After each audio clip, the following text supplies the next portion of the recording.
How are you all doing today? Yay, yay, yay, yay, yay.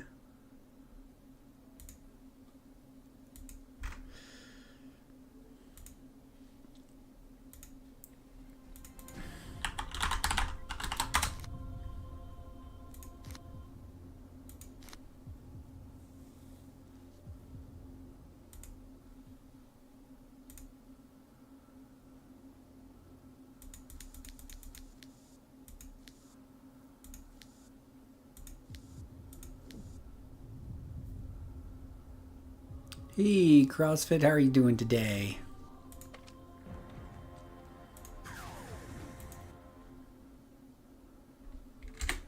How's it going?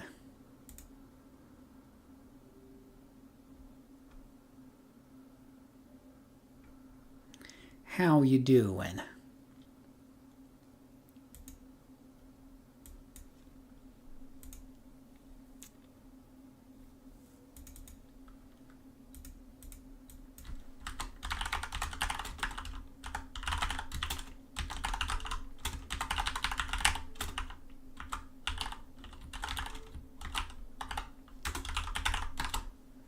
How's it going? How's it going?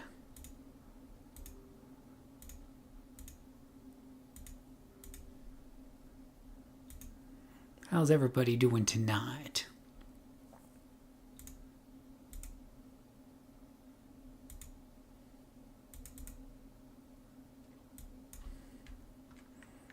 You finished the Dark Astoria arcs this morning. And do you feel, Pirate, that your mind was blown away by the epic writing there? Pretty good. Got my first incarnate powers. Thanks to I wouldn't have figured it out. Yeah, they don't make it easy, do they? I had to learn from somebody else's videos or help files or whatever it was. Yeah, they don't make it easy.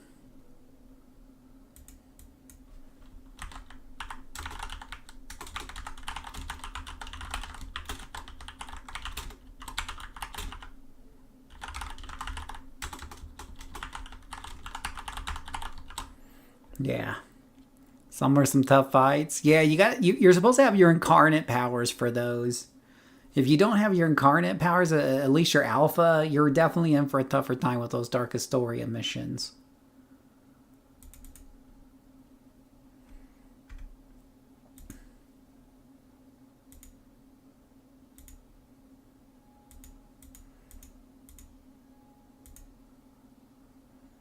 Yeah, totally a thing.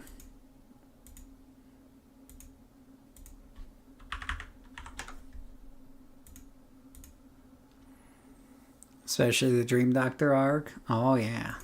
Sounds about right.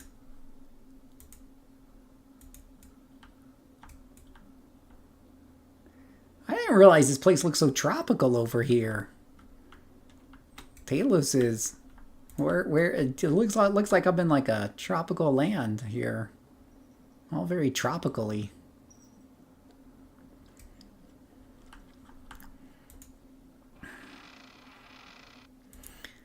Well, salutations, my name is Phil, aka JCServant, and welcome to another City of Heroes video. Today we're revisiting our Poison Defender, right? And we're going to see how well we do this time around. We're just farting around some more, because that's what we do. And seeing if we can solve how to make a good defender, the eternal puzzle that can never be solved, right? Can we make a good solo defender, guys? Can it be done? That's the million-dollar question. Oh, and can we turn down the game? That would be nice. It's always nice when we can turn down the game. Let's see here.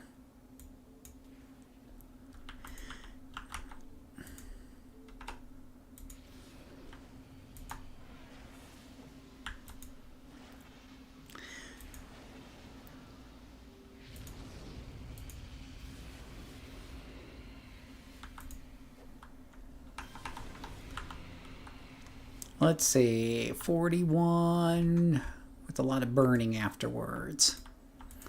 Yeah. Didn't know the Dream Doctor's against the Ouroboros? Well, there you go. Epic writing at its best.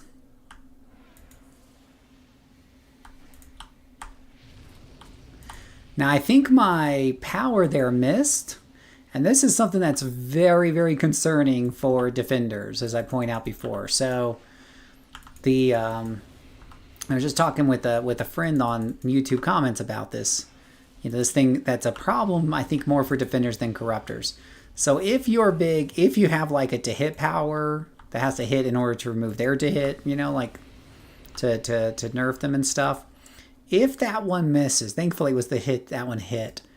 But if it misses, then your defender is kind of cooked because you have nothing else. You don't have too much else to follow on except for maybe inspirations.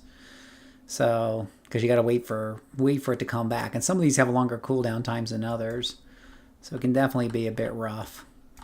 Can definitely be a bit rough.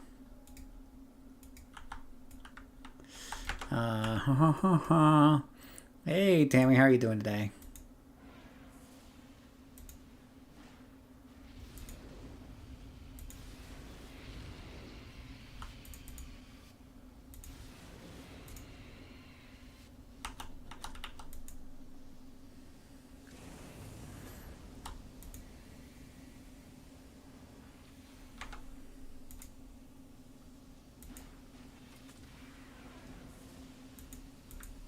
I'm not sure if that AoE got to this guy or not.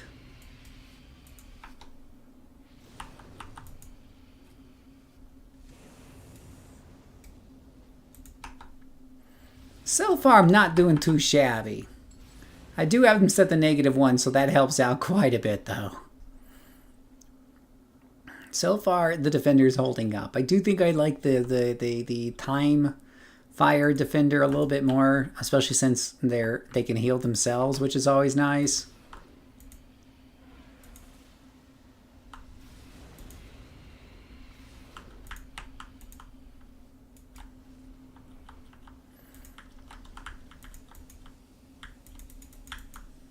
Oh, I'm being held. That is so rude. Don't you know I'm the hero of the story? You can't hold me. That's not okay.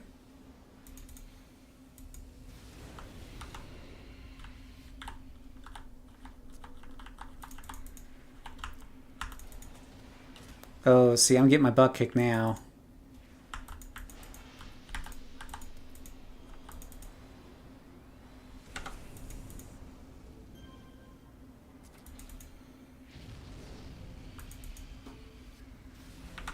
The problem is I don't know who's affected by the debuffs and who aren't, because there is a little bit of an animation, but it is really hard for me to make out.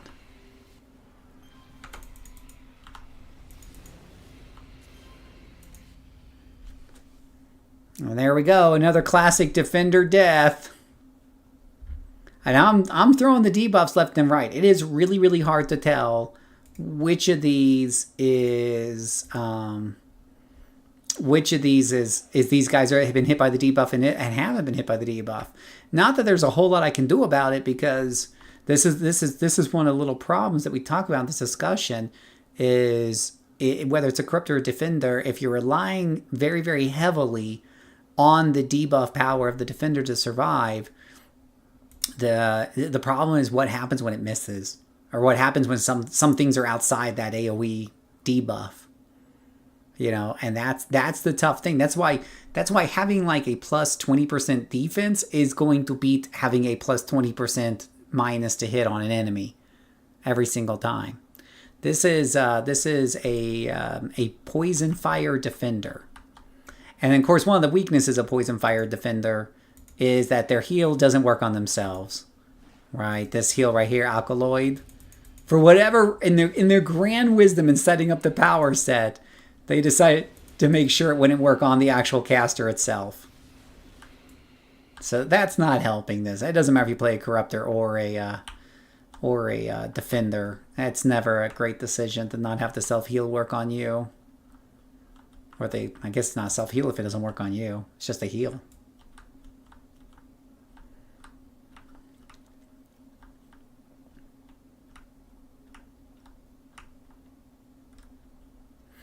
It is just a heal at that point.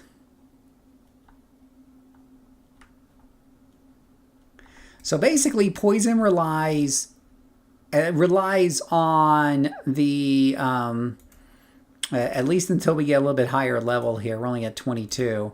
It's relying on the 1-2 punch of Envenom and Weaken to do some heavy lifting. So Envenom lowers your enemy's resistance and defense, right? So that's going to basically increase your damage. On a Defender, that gives you a higher bump up than it does on a Corruptor, right? On the Defender, the defense debuff is like 37% to the primary target, 18% to the secondary targets, right? And minus 40% resistance. On a Corruptor, you would see those numbers cut by about 20%. Right? It might be 32, 35% resistance on the primary and like somewhere between 15 and 17 on the secondaries. So then you have Weaken. Weaken, I believe it's Weaken, gives a negative 60.5% strength to hit, whatever that means. But it takes away, it weakens them. A lot of strength subtraction, right? So it's supposed to make them to where when they do hit you, plus on top of that, it's giving them a nice to hit debuff. So, and there's a reason why there's this huge list. It's because you have one set of values for the primary target and a secondary set of values, which are half strength for anything around the primary target. So, yeah, some powers work, with debuffs will affect a big group for a really long time. This one affects a smaller group for a half strength, mostly for 30 seconds, but it recharges a lot quicker. So the idea is you're supposed to be spitting this out a lot more often, I guess. I suppose. So we'll use Weaken, and then we'll use Envenom. Now he's the primary target, but that guy back there, he might be too far away to even be affected at all, right? So that other guy will be able to hit me up for full damage. That guy's using like some sort of earthquake thing. I've never seen that before.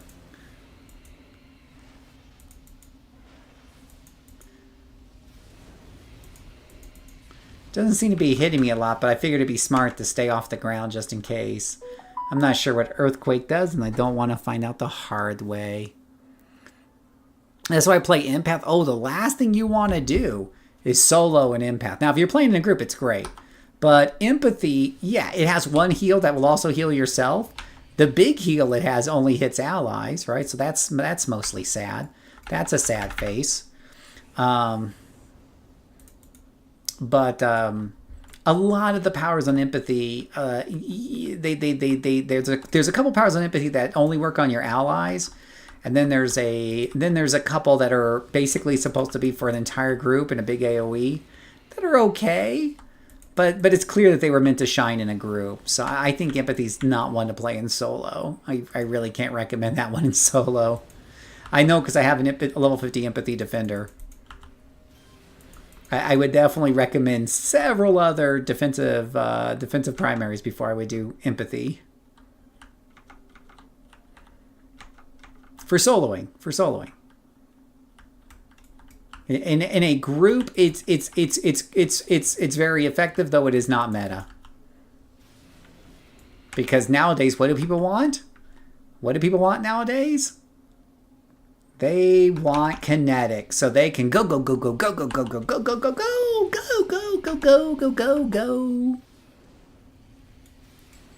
Oh, can you do it? Sure, you can solo anything in this game. Absolutely. But it is not, yeah. I mean, definitions of fun differ, but it is painful. It is painful. Because a lot of it just doesn't work. You know, some of the best parts of it don't work on yourself. And the parts that do work on yourself just aren't really that great. In fact, I should look at my empathy defender after this and just kind of see what the stats are on her nowadays. You know, because when I built that one, I wasn't really into reading the stats very much. I don't know what, this guy's running around like he's on caffeine. That was funny. He was just like a jackrabbit. He was just running all around. You know, that guy was smoking something.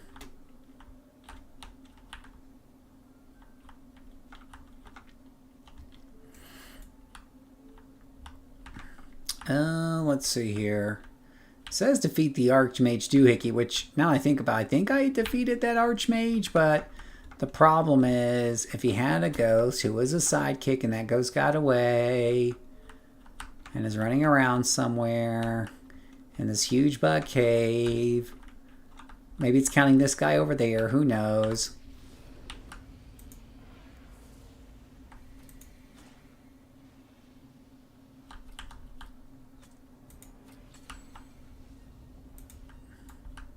Maybe not him. Oh goodness gracious. See, now these guys are spread out, so it definitely makes it a bit harder to get your, you know, your defensive debuff or whatever it is on them all. Now they're together, which is very helpful.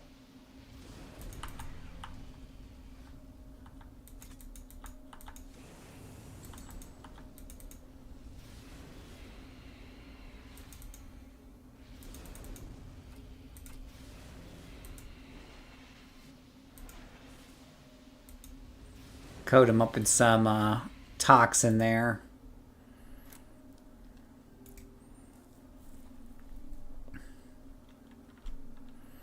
Ah, refreshing.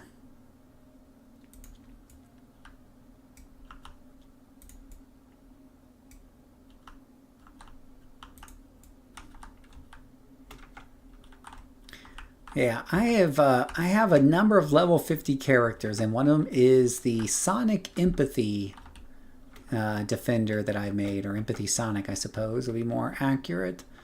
And oh boy, can that one be a little hard. That one can be a lot hard. Where are you guys at? No, nobody left here?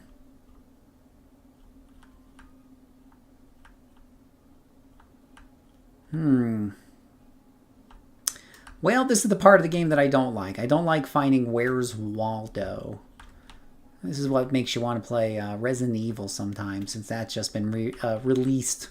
At least I know all the zombies are around to kill.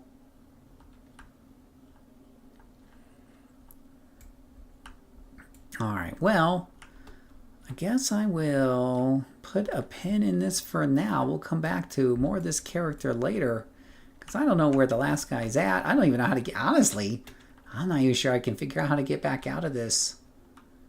Maybe there? No. Look, it's got like these torches here, like, oh, that's the entrance. No, that's the entrance. No. No, is that the entrance? Oh, that's where we beat him up at. Yeah, I don't know. Oh, there we go. There we go. Die.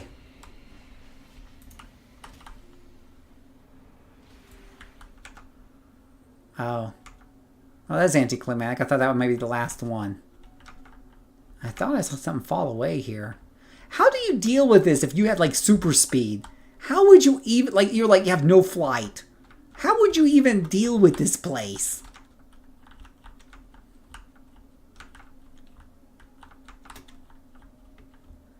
This place is huge.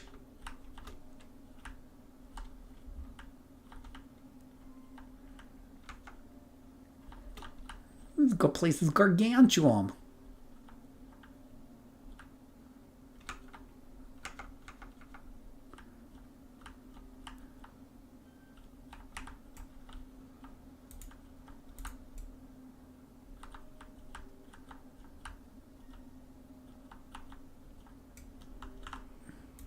Oh, that looks like an archmage of something or other. Now, see, the problem is this. Oh my gosh, now I'm immobilized. No.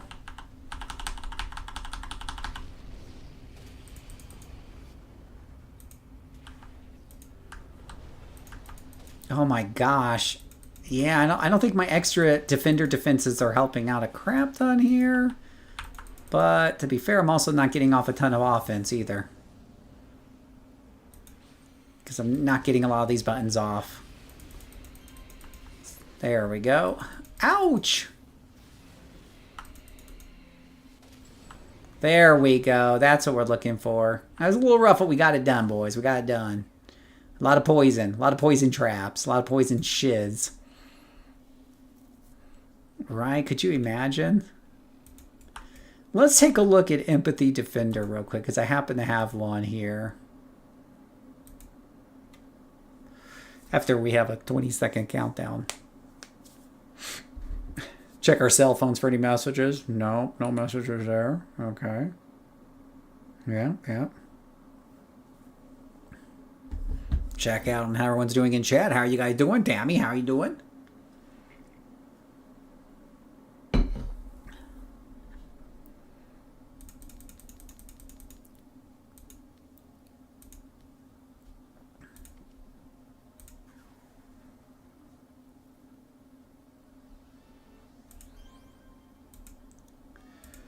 Alright, if I can get through all the pop-ups in this game. I don't know why they love their pop-ups so much.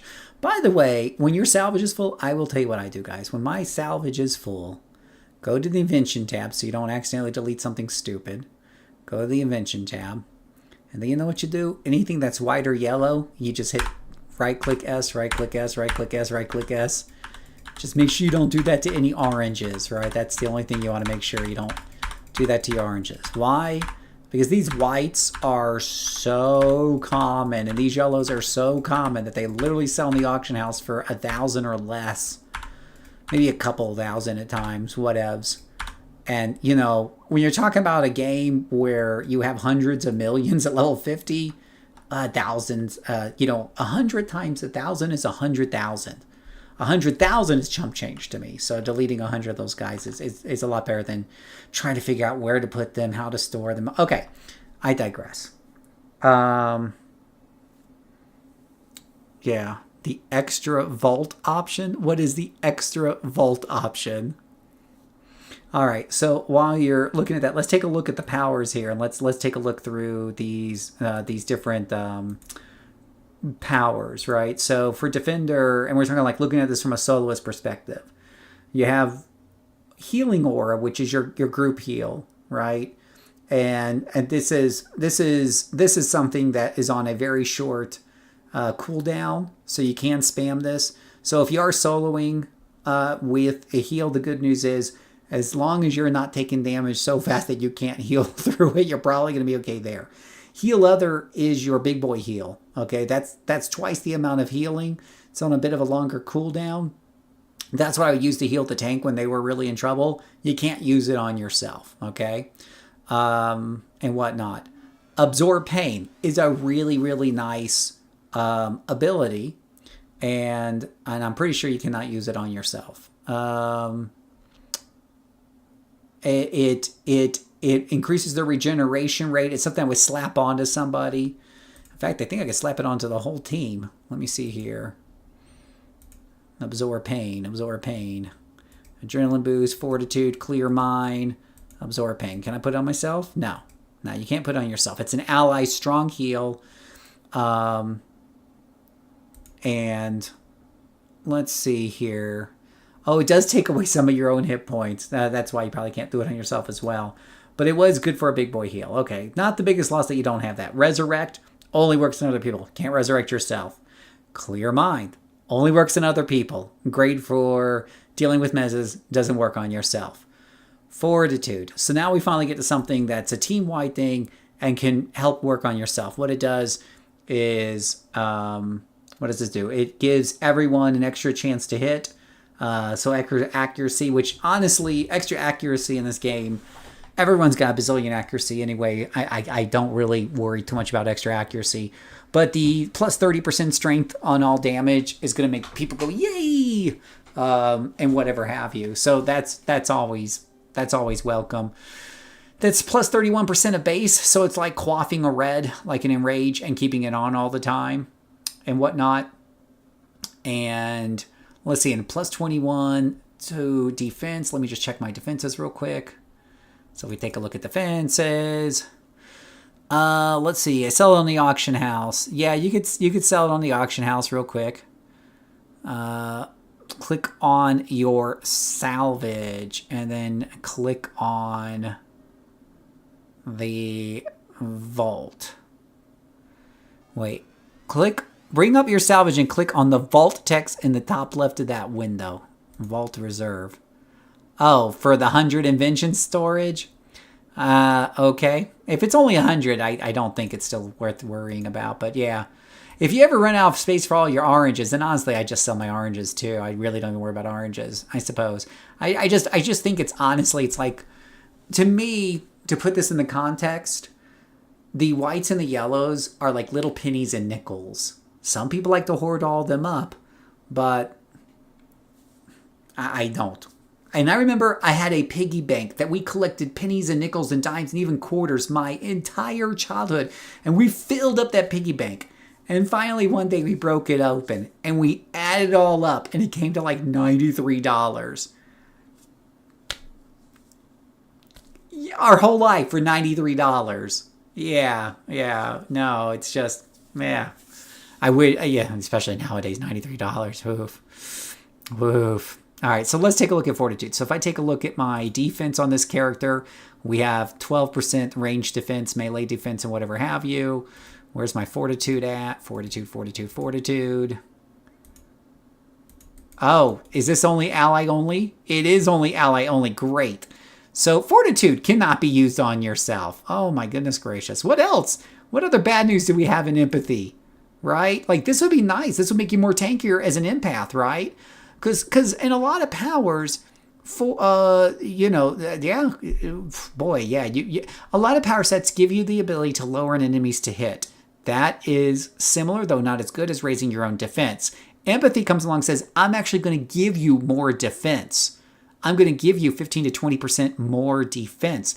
That's great for your team members. It doesn't do anything for you. Recovery Aura. What do you do, Recovery Aura? Recovery Aura is an ally targeted effect. But it's PBAOE, so everyone gets an increased ally. I believe that does work on everybody. So you never have to worry about recovery. At level 50, I don't usually worry about recovery in any of my characters anyways, but there you go. Now you're definitely not worried about recovery. Regeneration Aura.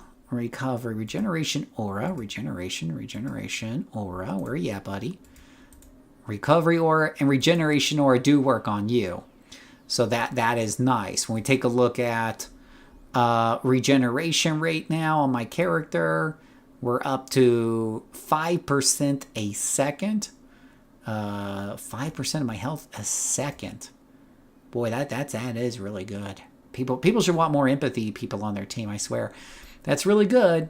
5% of your total health a second. That's 5. That's what? 5 divided by 100. 20 seconds for fully heal. That's nice. It's not gonna like save your bacon in a really tough fight or anything like that. It's not a replacement for more defense or having a nice radiation to hit debuff. It's nice. Let's go back over here. But and then you have adrenaline boost, which is an ally. So like 60% of the powers on here don't help you out as a solo player. You're basically a very poor blaster that has a crap ton of healing. That's it. And the problem with healing is that without the negative to hit on enemies, it means you're eating every single mez that comes in. If someone holds you, you're held. Now you can get rid of some of that with some bonuses from enhancement sets and stuff like that.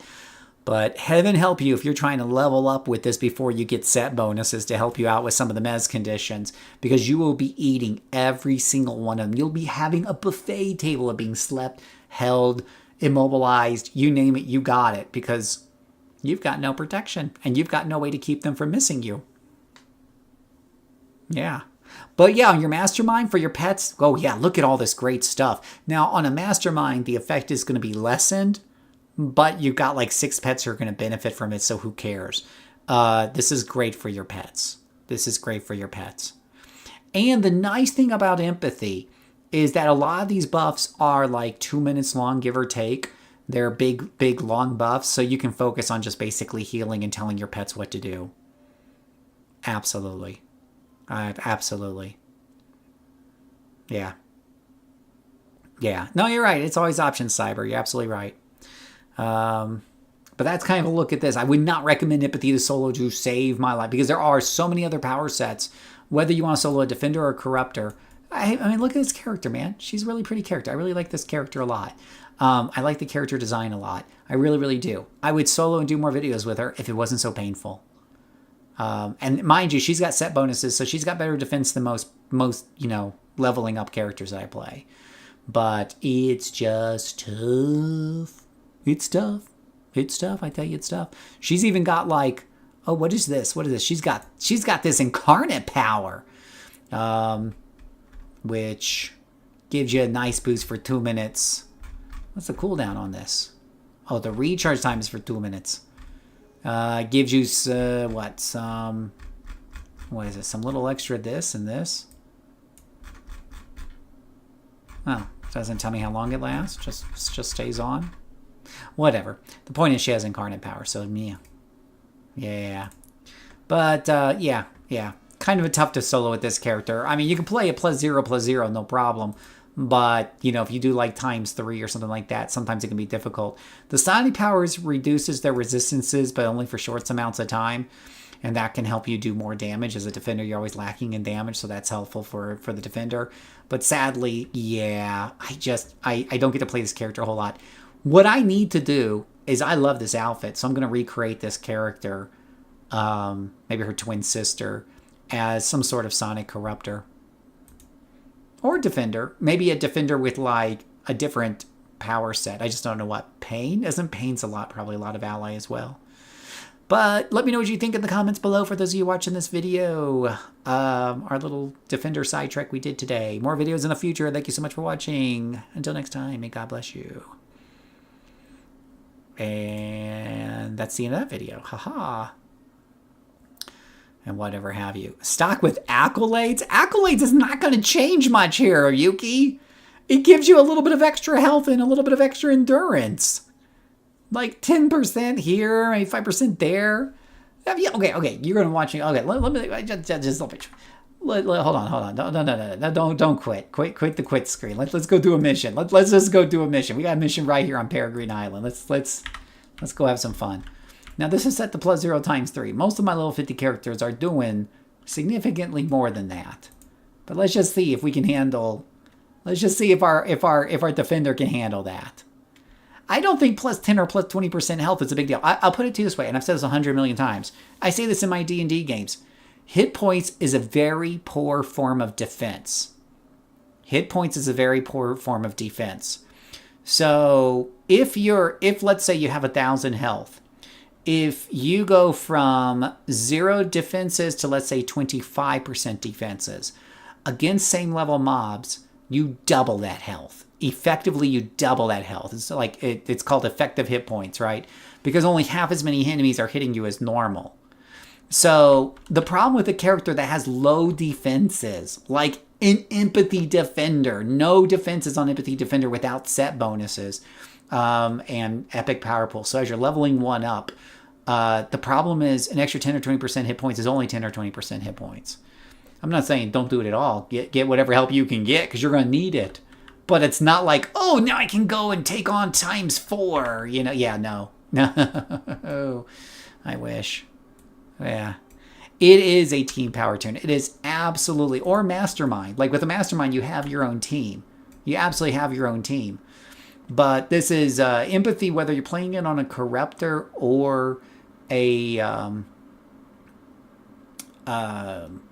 Corruptor or a Defender.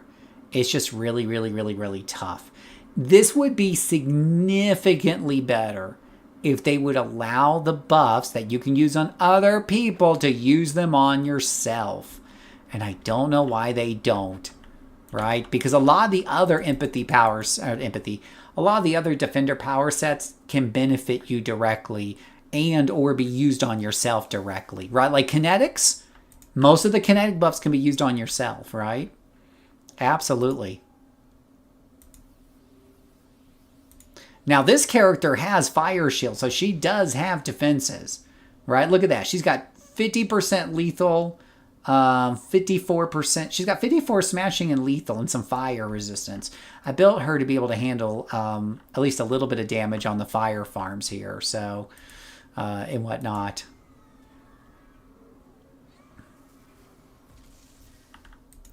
Well, right. I want to be clear. Like I think I've been clear from the beginning. When I'm talking about things, I'm talking about them mostly from a solo perspective. Now, you said you were doing Dark Historia. If you were doing that with a group, that's awesome. Yeah, your empathy person's going to be very cool there. If you're doing it, yeah, if you're doing it by yourself, especially you have it cranked up. Now, you can, like we said, anything is soloable in this game. If I'm at level 50, and especially I got set bonuses and stuff with the Defender, and I put it to +0 × 1, which is your default, right? No problem. No problem. There's not a character in this game at level 50 with set bonuses that can't handle that. But I like to think that level 50, my characters can handle ×3, ×4, ×5, right? That like as your characters are going up to level 50, they usually feel more and more powerful, not less and less more powerful. That's what you like to think, anyways. And here she is eating the mezzes again because she doesn't. Yeah, unfortunately, resistance doesn't help you with mezz, right? Like resistances, defenses help you with mezz, not resistances. Because if you don't get hit with the power, they can't mezz you. And because I'm empathy, I can't heal myself from mezzes. On the bright side, because of my set or my epic power pools and my set bonuses, they're not actually doing a lot to me. And I say that, and then they knock me on my ass. Yeah, stop hitting me. I'm just gonna heal myself. I'm empathy. It's what I do. See there? You wasted your time. Shh. Oh my goodness gracious. See, like, you have no way to slow them down. You have no way to hold them. You have no way to keep them from missing, to keep them missing you. So this is why I'm getting hit with the knockdown. My damage powers already are pretty damn slotted. I mean, I could put 2 more slots in the Shout, I suppose. But Shout's got an 88% damage already, so I wouldn't get that much more damage. The cap is, your hard cap is 100%, right? We're already close to soft cap, or if we're not in soft cap territory with Shout. So my damaging powers are pretty maxed. Yeah. Damaging powers are pretty maxed. And this one was made for team, so understand this is not this character is not optimized for soloing. Yes, you're right. We could probably use Absorb Pain. Wait, you get rid of Absorb Pain and buff up your slots. No, that's not the one. Carry Break Freeze. Yeah, you're supposed to carry Break Freeze. But take Mystic so that you can break free in the set. Yeah, I didn't take Mystic on this one, though Mystic would fit her outfit very well. But honestly, I'm just kind of proving my point, though, as far as, like, if you build your character for higher defenses rather than resistances, you'll get mezzed a lot less. And there's a lot of defender power sets that will lower enemies to hit, like radiation, time. And if you lower enemies to hit, they also will mezz you less because they can only mezz what they can hit. Unfortunately, in my wisdom here, when I built this to run with friends, I built for, because everyone was talking resistance are the best. Do resistance. So I built for resistances. And I do take less damage with the resistance, that's for sure. You just end up eating all the mezzes. It's the inconvenient truth, as we like to call it, right?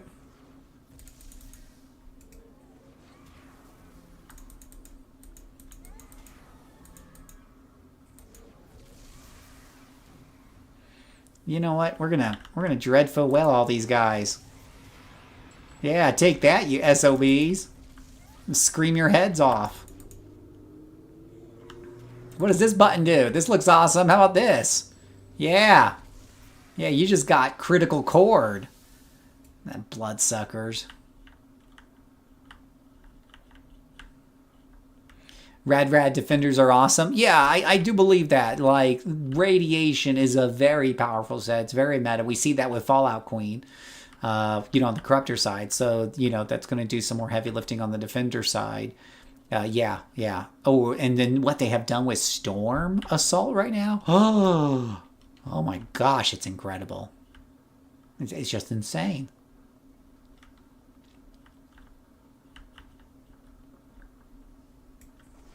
Well, now this looks like a nice juicy group. Oh, wait, hold on a second. I'm messed. Where's my inspirations at? Do I have a break free?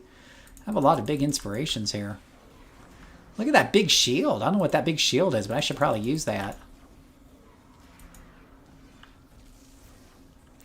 Alright, you guys are getting on my nerves. Come over here so I can gather you all up for a big whale. Good job. Now just wait for it. Oh, wait. Uh-oh. Gonna die. What is this? Regeneration. Oh, I didn't have my regeneration ore on. How rude. We'll leave it to an empathy controller to basically go from like 5% hit points to full hit points with a temporary hit points or barrier, whatever you want to call it. Just like that. I almost died there, but managed to pull it out.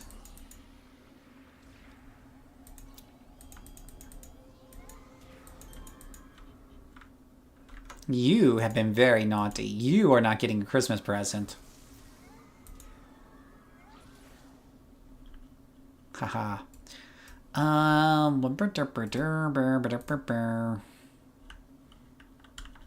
Have all these different enhancements, but none of them match. Okay.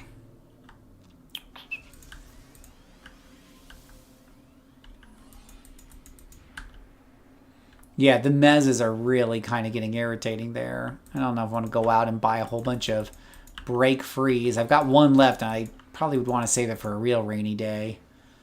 This is just inconvenient, but it's not killing me. Wow.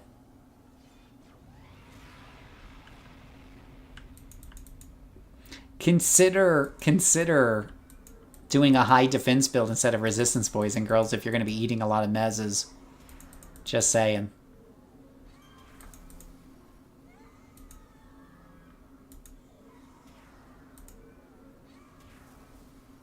How many times do I have to scream at this guy before he goes down? Get your butt back over here.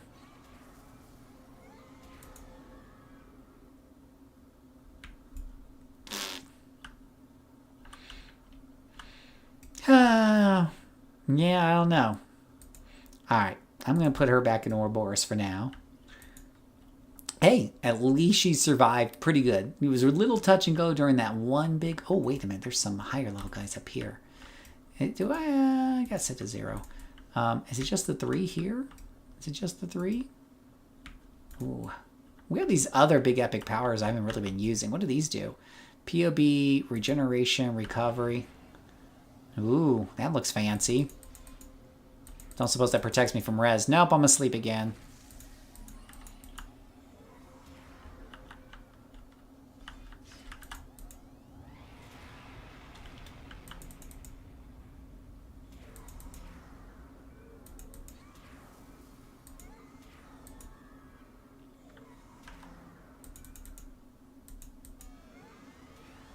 Die.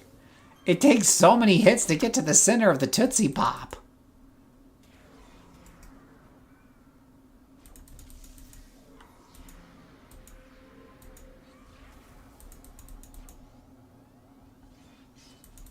Thank you for waking me up by slicing my throat open. Appreciate it.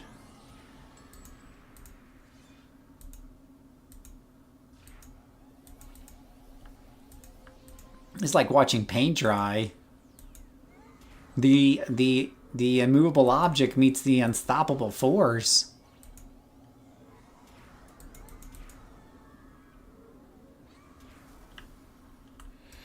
Okay, Uncle Phil's had enough for one day. It's, yeah, this, we get a negative 15% resistance to all damage for 15 seconds on a target. That's not shabby. Let me see what the other powers look like. Negative 15 to 10 seconds. So if you can keep rotating these pretty fast, you can stack up the resistance debuff and do some better damage. But the key is you got to be able to keep rotating that out. Why do I keep getting all these revitalizes and I can't get no break freeze? And revitalizes can't be combined in a break freeze? Rude.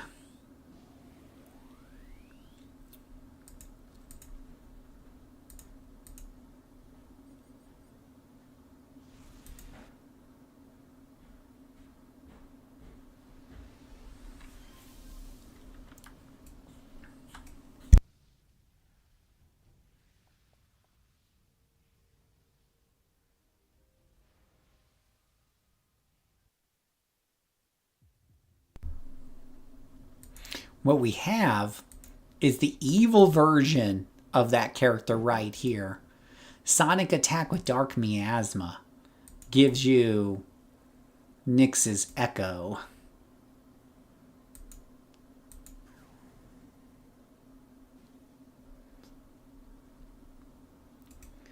And let's just take a look on here. Negative 11% for 8 seconds, right?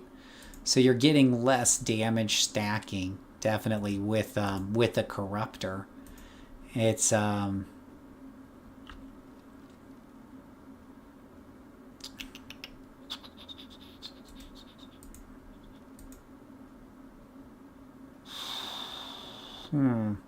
don't even get any with those two.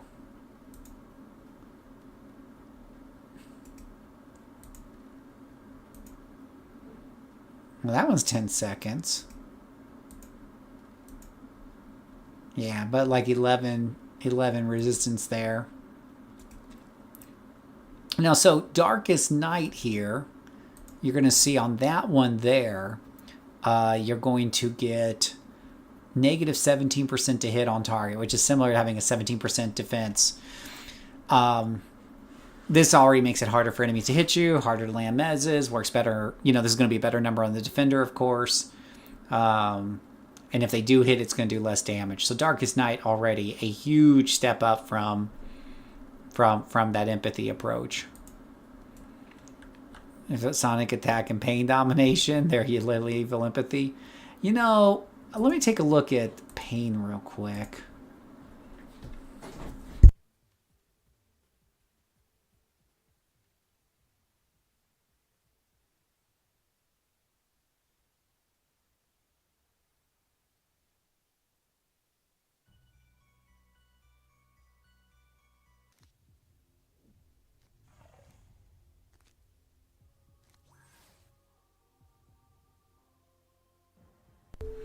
All right, let's take a look at Pain.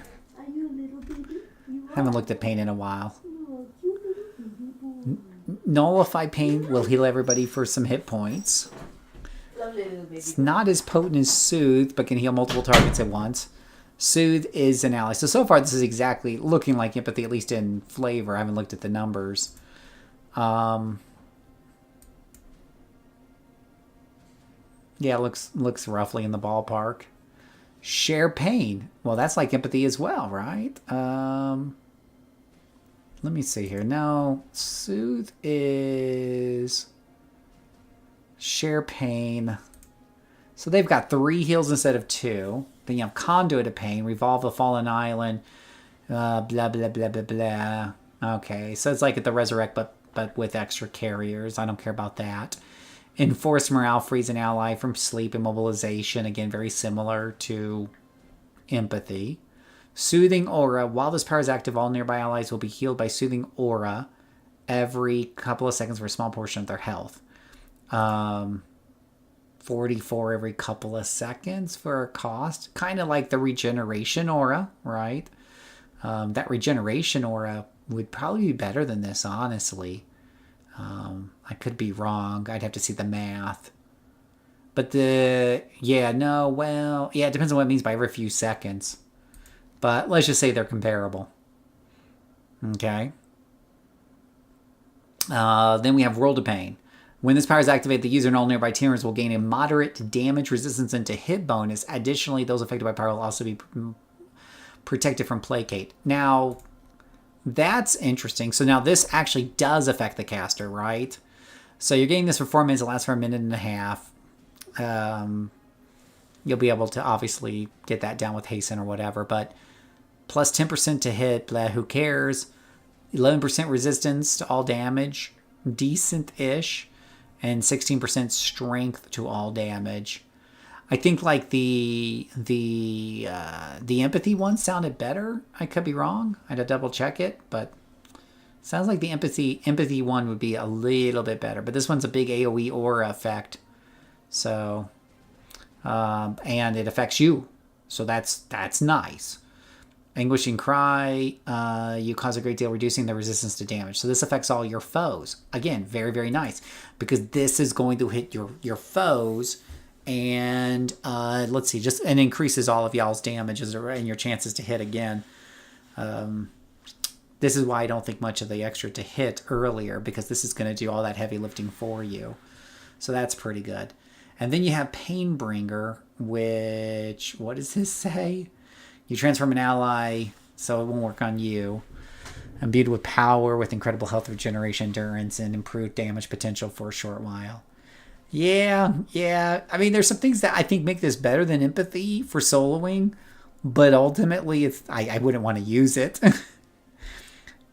I wouldn't want to use it. Now, I don't know, like if you use this on your bots, if you use this on thugs, this would be kind of cool because you're going to get a good bonus out of some of this, and some of this is really going to help out your thugs. So that'd be kind of cool on there. Nature Affinity is kind of the one I hear used a lot if you're soloing a lot and you want healing. So this is going to lower an enemy's resistance and their and strength to all damage. That's one target. Regrowth heals you. So, and gives you a heal over time along with allies. So this is good for soloing. Wild growth. You channel the power of nature into your allies, allowing them to shrug off damage more quickly. But it's a target type, so it's an AoE. I think this works on you. And it's resistance to all damage and regeneration rate. And I've got this on a corruptor, so we could double check this. I'm pretty sure this works on you. Spore Cloud. That is going to hit an AoE. This is another typical defender power that reduces enemy chances to hit and makes them less likely to mez you and hit you and lowers their strength and stuff like that. And it's really great for bosses because it kills regeneration. Yeah. So I think like if you wanted to be like a solo healer, I think already there's a lot better argument here for nature. Life-giving spores is that big huge thing it puts on the floor. I know a lot of people don't like it because it's not exactly the strongest thing in the world, but it also gives you a little bit of a trickle of endurance as well. And the real fun part of life-giving spores is when you put it on a if it's the one I'm thinking about that makes the area look all green, where you put it on an area that has holes in it. People can't see the holes and they fall into it. It's funny as hell. Yeah. Pain was the corruptor secondary. I can't remember if it was mastermind secondary. I think it was offhand. Empathy wasn't. Wild Bastion. You encase yourself in nearby allies in a protective barrier that absorbs a moderate amount of damage. Additionally, affected allies will heal for a portion of their health over time. So again, very, very good. And it's more healing. It's more healing over time. This is going to stick with the other healing over time stuff. It's just going to make everyone to wear their freaking Wolverine and stuff. And it affects you too. Rebirth is probably the one thing I wouldn't take, because I think that revives somebody or it heals them for a bunch of whatever, and it has to target a friendly player. So we'll skip that one. Entangling Aura, there's a high chance that Entangling Vines will grasp nearby foes and render them held for a short amount of time. So this is an ongoing thing that basically has a chance to hold people. It's not exactly a super strong hold. You're not a controller, but it will definitely inconvenience some of the mooks and stuff. So that's not too shabby. The endurance cost is the big problem here that you just got to pay attention to. 0.65 is probably one of the highest endurance costs in the game. That's per second. But and then you have overgrowth, and then overgrowth becomes you become a conduit of nature itself. You greatly boost damage to hit endurance on all nearby allies for as long as you main for a long period of time. I'm sorry. Overgrowth also grants some 5-stack of bloom, which I'm really not sure about the bloom mechanic. But the point being is it gives everyone a 66% boost in strength. Now, that's just for a minute, and it is on a 4-minute cooldown, but that's a pretty damn good boost to strength. That's literally like handing out like 2 big reds to everybody and say, eat this now before this boss fight. Right? That's just beautiful. That's just beautiful. Yeah. Yeah, you're right, Karis. Absolutely. Absolutely. Yeah. So I think nature is a good one. That's why I've taken it on one of mine. I could go on and on looking through these, but I have digressed a bit. Yeah. Yeah, really, really good. And that's why I have, coming back over here to my corruptors, I do have a Root of Sorrow, which is my Dark Blast Nature Affinity Corruptor. So she's there to do that sort of thing. All right, should we do... Is there anything anybody here in particular wants to see or talk about or wants me to put on the screen and do? I'm taking requests because I had no big plans coming in tonight.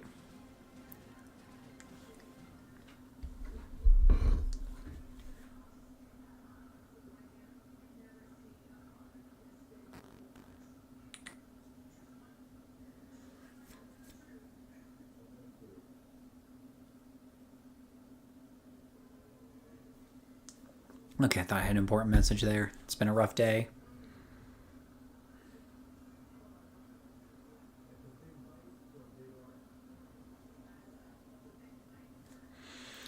Oh.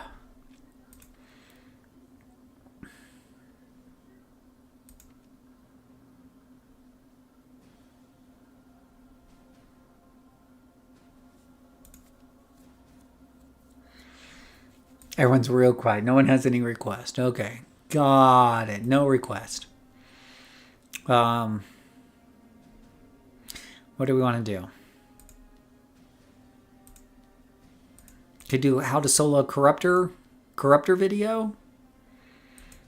Yeah, I'll save that for later. We'll do...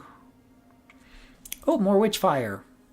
Witchfire needs to level up. Look at that, level 9. That's sad.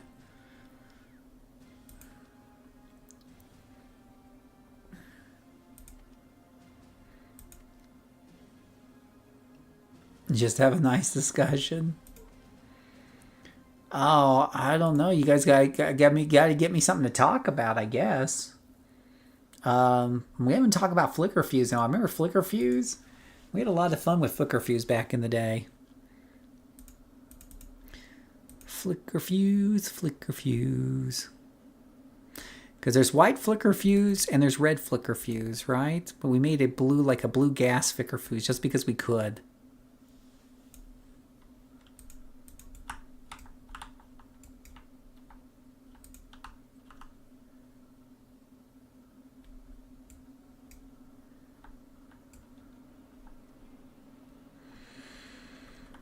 Oh, yeah. Well, actually, so it's really funny you should mention that, Richard. I just made a couple of videos that'll go up in a week or two where I do the first video. It's a character spotlight you will see on these 2 characters right here. Whoops. I didn't realize there's a petition button. There is a petition button. So we have, on the Corruptor side, I have Chrono Crossfire, which is Fire Time Manipulation Corruptor. And then on the Defender side, we have Time Manipulation Fire Blast Defender, right? Which is Thermal Lapse. So I've done videos on both of them, so you can compare them side by side for yourself and whatnot. And see which one you think is better,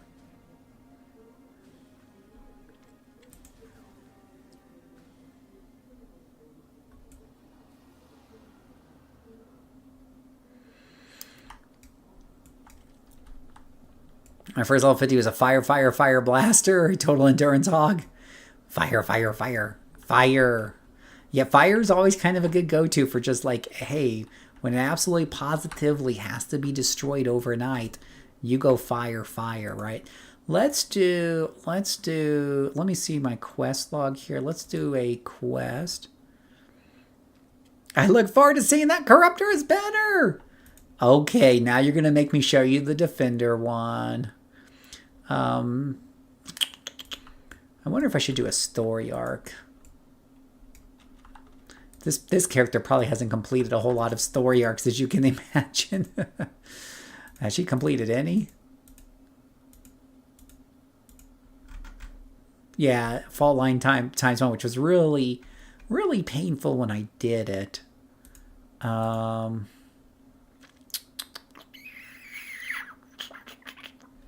Let me see here. I'm debating whether I want to do it again or not. Oh, I don't have a whole lot in there. Well, let me try to do this one again. Oh, and what does that gray out? That gets rid of Farsight, which is sadly the plus 12 to all defense and stuff. Oof, that is a rough loss there.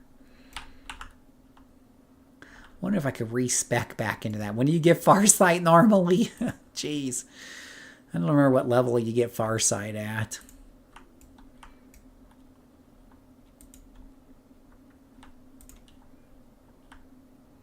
Farsight's just a nice power to have. It's 12% extra defense.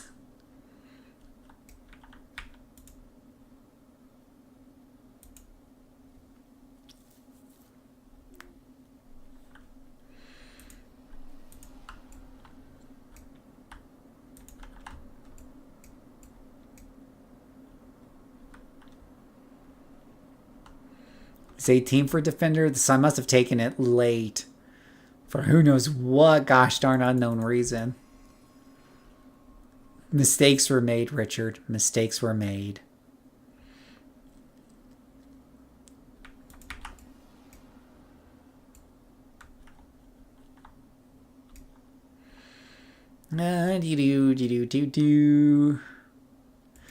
Let's see here. Recharge speed. Our time stop. Yeah. Yeah, you know, the thing about as I was mentioning in those videos, the thing about this is you really depend on being close to enemies to get them within your field of pain here.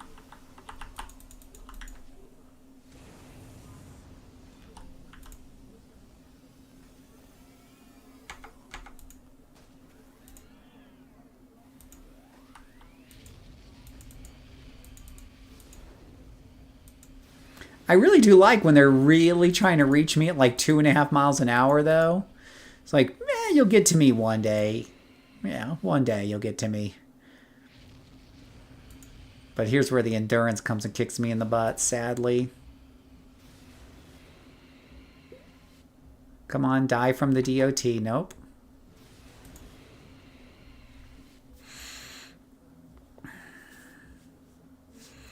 You mean it's only the single best power in the set? Is Farsight the single best power in the set? I don't know if I'd go that far.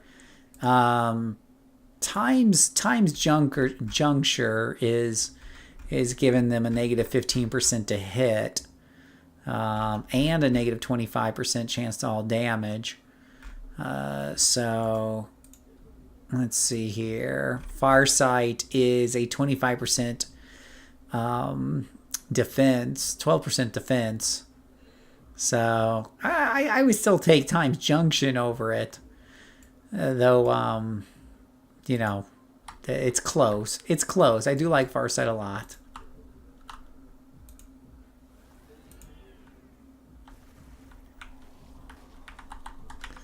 Oh, look at all you guys here. Who knew there was so much partying going on over here?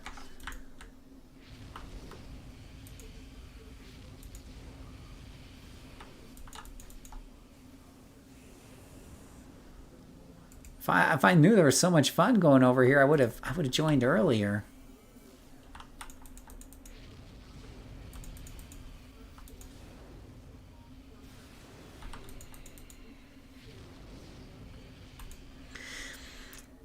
Boy, but the endurance, whew, the endurance is always a problem here.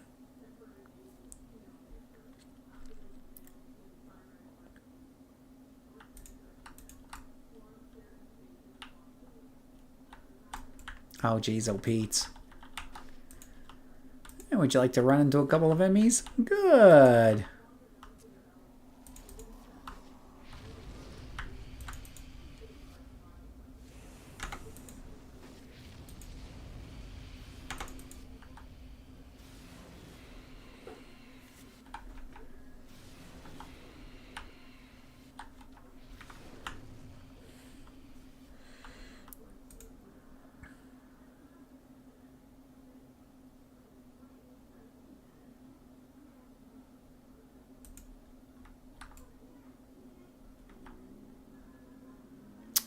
That's a lot of enemies, huh? This is definitely an episode of Pick Your Poison.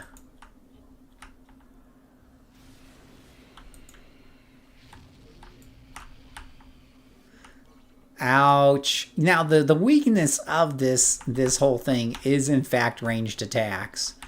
And I was trying to run around this corner here, and they're not letting me do it. Wow, I can't... Okay, welcome to another day in Defenderville, right? Wow. Wow, all I was trying to do was pull him around this corner. And yeah, no, it just did not work. Did not work. I couldn't even get around there before they just mowed me down. Ay, ay, ay.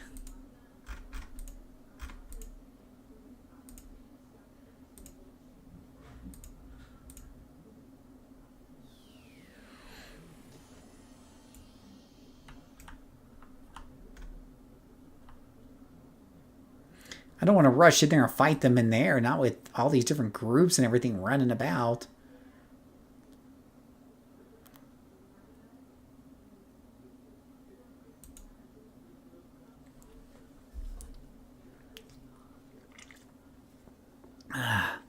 The Fire Blaster's nuke is pretty damn powerful. There's just one big problem with it. You have to run into a group of enemies to do it. And on a blaster, that just seems absolutely ridiculous. Now, here on the fire, well, on the fire cryptor in particular, but also would work somewhat on a fire defender. The nice thing is when you run into a group of them really quick, because you're going to go nuke on them, at least you're surrounded by time's juncture, which will lower their damage and chance to hit you. So you have a better chance of surviving that nuke when you run into them like that. You know? Well, I don't consider it to be fun if I'm going to die. Like, you know, I don't like dying. But, wow. What kind of range do I have on this range power? All right, now run away quicker. Run fast. Get around the corner this time.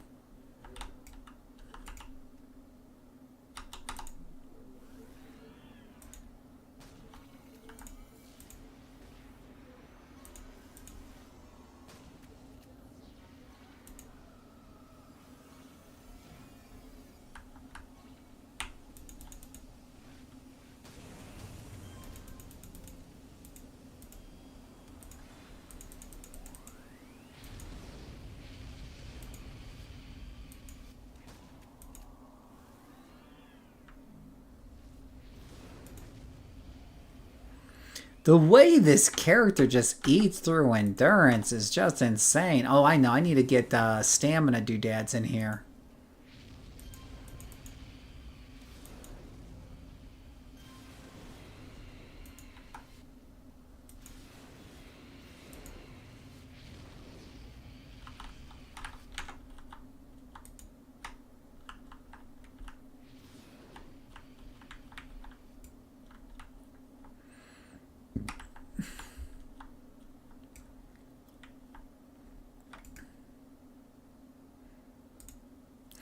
See here.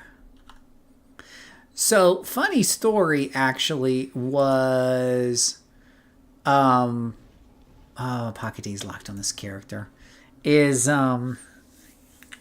There's no there was no endurance enhancements on sale on the auction house for level 30, and the 25s were pretty low and expensive. So I need a craft. I've been crafting forever. But someone's buying all this stuff off the auction house, and they're very rude about it. I feel like I could put a whole bunch up there for like 200,000, and then people would probably pay it. It's not the worst idea in the world.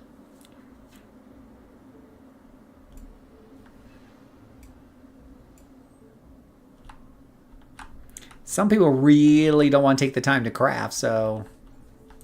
And they have lots and lots of money.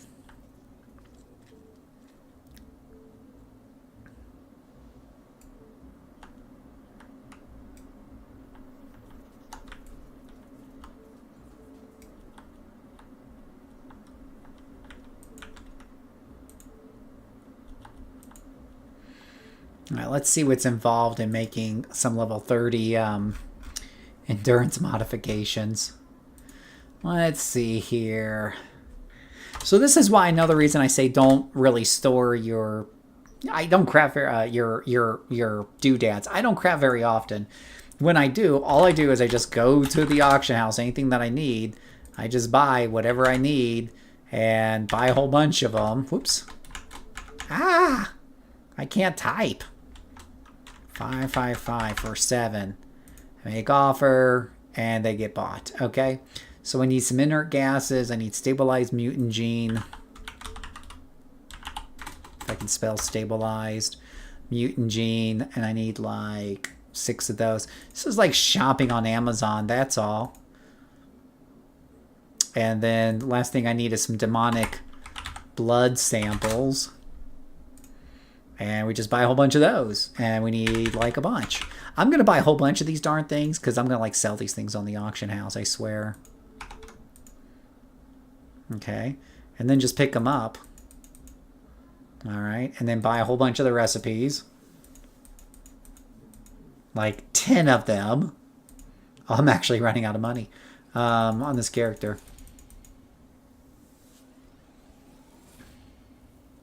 And then sell them on the auction house. I wonder if I just sold one for like minimum how much these I'll just sell one really quick for like quick cash and see what it goes for. 50,000, not shabby. Actually pretty shabby. It costs more than $50,000 to make it. Oh well.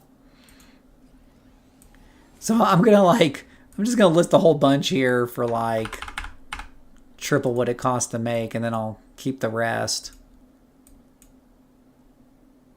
Oh, I'm running out of listing fees. That's just lovely.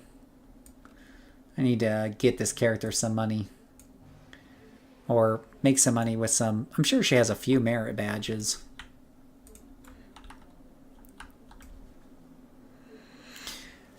Let's see. I have no trouble with crafting. It's just time consuming. I don't think anyone has any trouble with it who's played the game for a long time. It's just time consuming. It's much faster to buy things off the auction house. And normally I just buy my items directly off the auction house. But like I said, those were in short supply. Short supply. Don't know why. They just were. Must be a run on endurance modifications lately. What do we have here?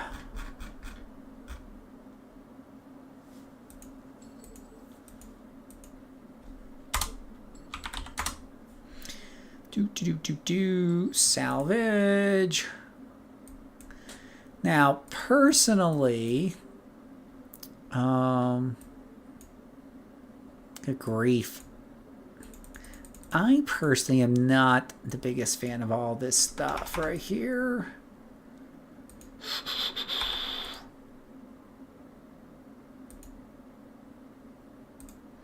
Woot, I'm rich again, yay.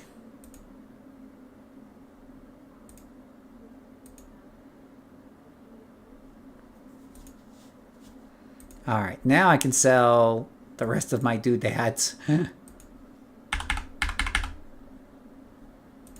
things you do just to sell your doodads.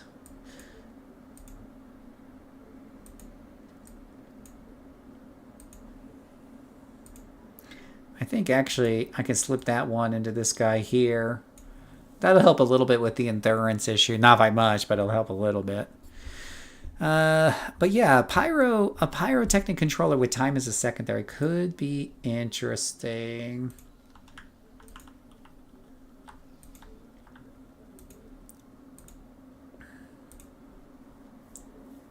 Could be. Could be.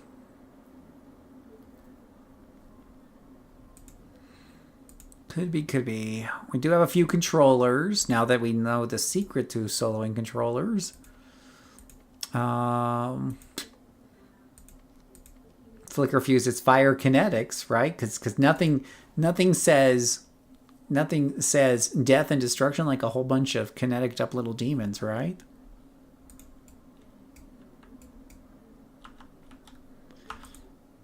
At least that's what I'm told.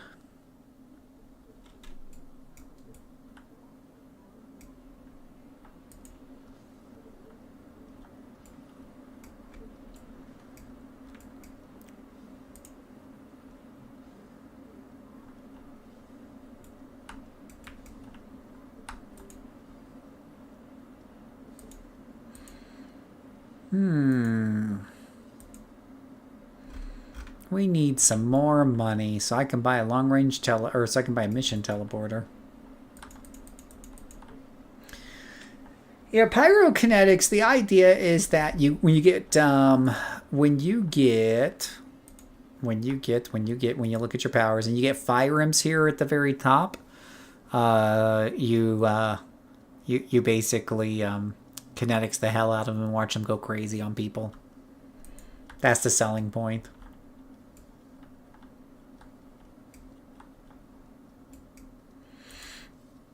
Would mending be better to start with or slow? Slow, I think if it's just one target, I'd probably go with mending. If it's the one I'm thinking of, it's the slow I'm thinking of. Don't get me wrong, I like slow any time of the week, but and I think slow, that gives them the delay condition and does some other things. If it's like Corruptor.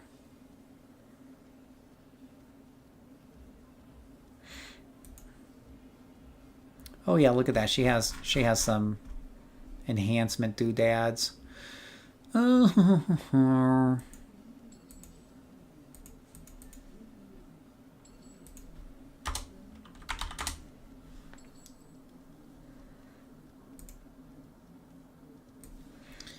Everyone's a winner with converters.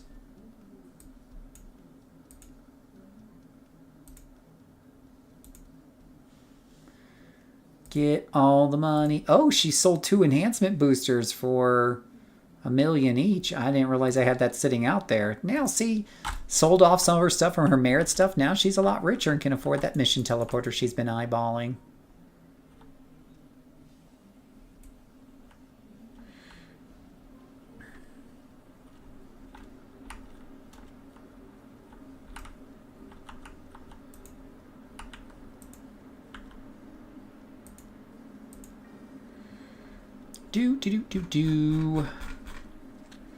Oh, do I need to work on my enhancements? Let me take a look at my enhancements here. Fire cages, transfusion, arcane bolt out the wazoo. It looks like I've already beefed them all up. So I'm going to come over to this lady over here. And I want a mission teleporter, por favor.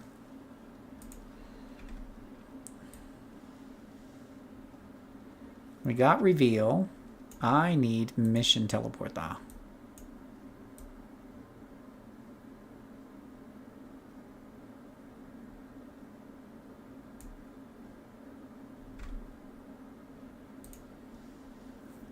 There we go. That helps.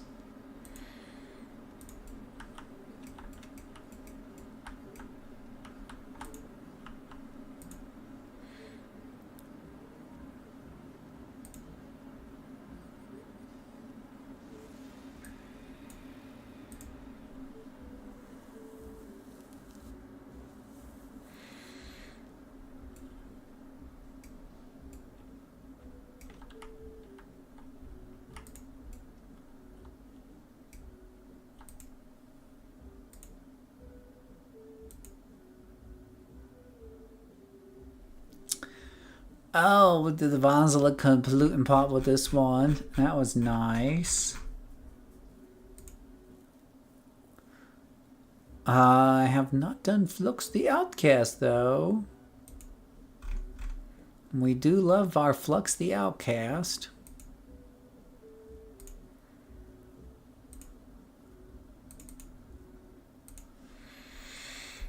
Go in there and show them how controllers get the job done.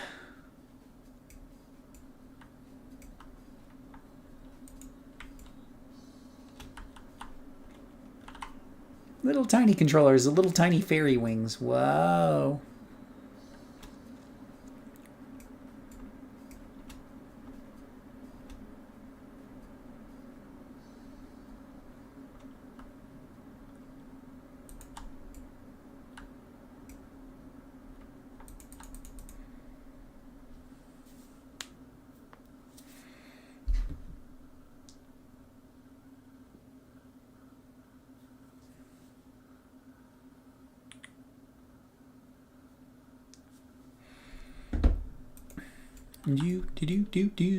Happy fairy.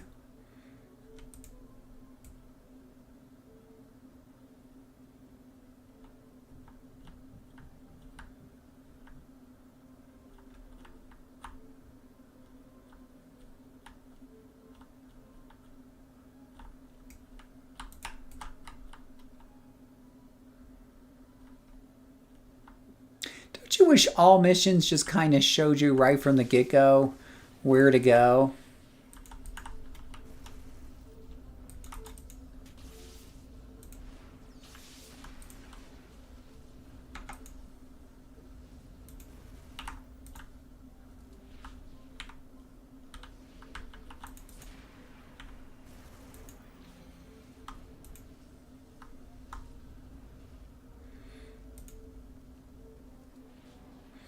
Oh gosh, he burned to death so quickly, he didn't even know what hit him.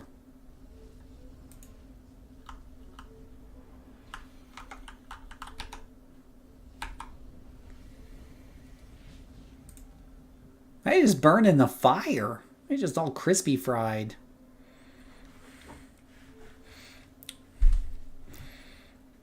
Oh, did I make all of our flames blue on this? I don't think they look blue. Standing outside the fire. Remember, boys, life is just, you know, not tried. It's merely survived that you're standing outside the fire. Let's see.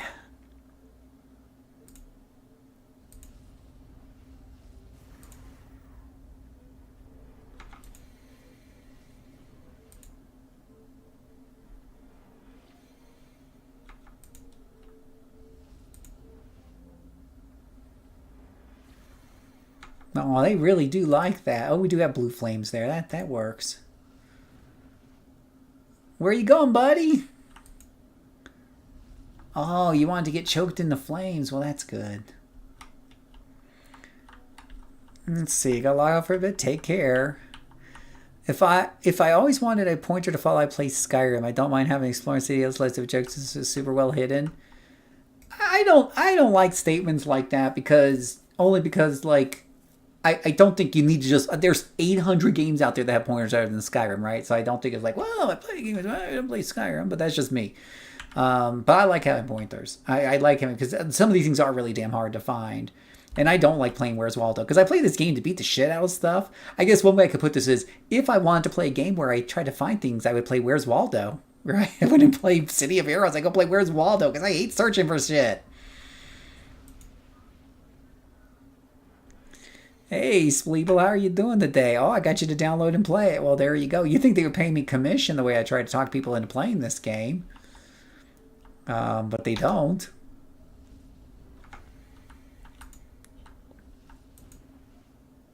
That's pretty funny. One person will say, if I wanted to play a game with pointers, I would play Skyrim. Another person like me would say, if I wanted to play a game where I have to go finding things, I would play Morrowind. Remember Morrowind? Because Morrowind wouldn't hold your hand on anything.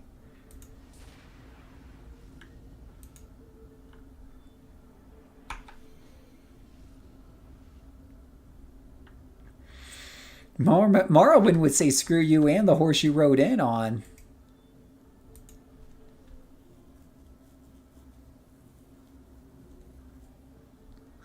Let me see, what's hot feet here? 0.8 a second for hot feet? Oh, that was something somebody talked me into, because 0.8 a second, holy cow, that is a, whoo doggity, that is a cost.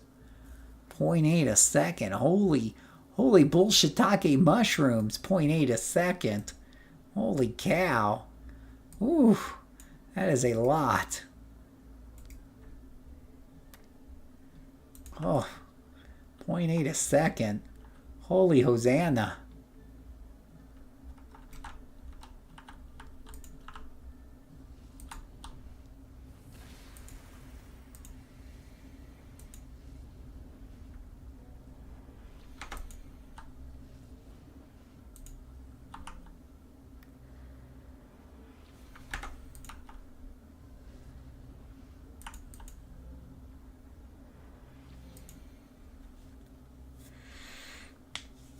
In BC, they would, Morrowind would have a few times where they would lie to you about where something was. That even makes it even worse. No, like, okay, so you see this dungeon here I'll blow up the map here. So you see this dungeon. There are several branch off points, and let's just say this mission ends when you hit these red things, and these red things are pretty easy to see, and they're easy to spot. This doesn't bother me if this wasn't lit up. My problem is that there are so many, because let me flesh out a little bit. This doesn't bother me if these aren't lit up, because there's only so many places to explore here. It's, you might get lucky and get the two things early, or you might have to, go through a few of these hallways first before you get what you're looking for. I'm okay with that. Sometimes you're lucky, sometimes you're not, and you finish a little faster.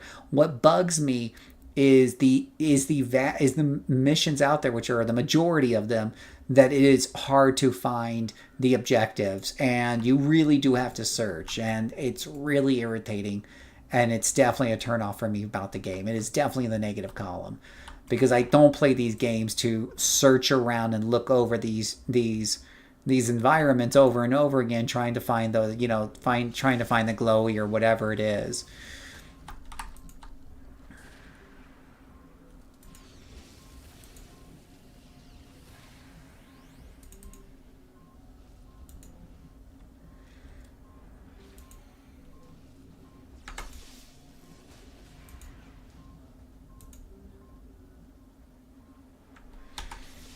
Make sure I got these guys on lockdown here. Did I say you could hit me with stuff? No, I didn't. Now you're dead. Now in these caves, the glowies are pretty easy to see anyways. They make a sound, you look in that direction, you see the glowy. It's not a problem. But dang nabbit in some of these missions, even when you can hear the glowy, they're still darn hard to find. Or it's kill all and the last two guys are hiding in some corner somewhere. I could go on and on and on, but this game has frustrated me to no end. There has been times where I've been streaming and I'm sitting here or making a video, and it's supposed to be a video showing off this story mission, and it's taking me an extra 15 minutes because I can't find the last MacGuffin. And you just want to take your monitor and throw it through and uninstall the game. Because it's frustrating, and you don't see it in a lot of MMOs anymore. It's an old school design deal. So I don't care if I don't care whether you need to light up on the screen like this or you need to resolve it by just making it to where things are a little bit more obvious. But personally, I don't think a lot of people really enjoy looking and searching really hard for items. I think it is definitely one of the huge flaws with the game. Like, this game shines when it's helping you to feel super powerful and like a badass superhero, right? Searching every nook and cranny does not make me feel like a badass superhero. It makes me feel like Scooby-Doo.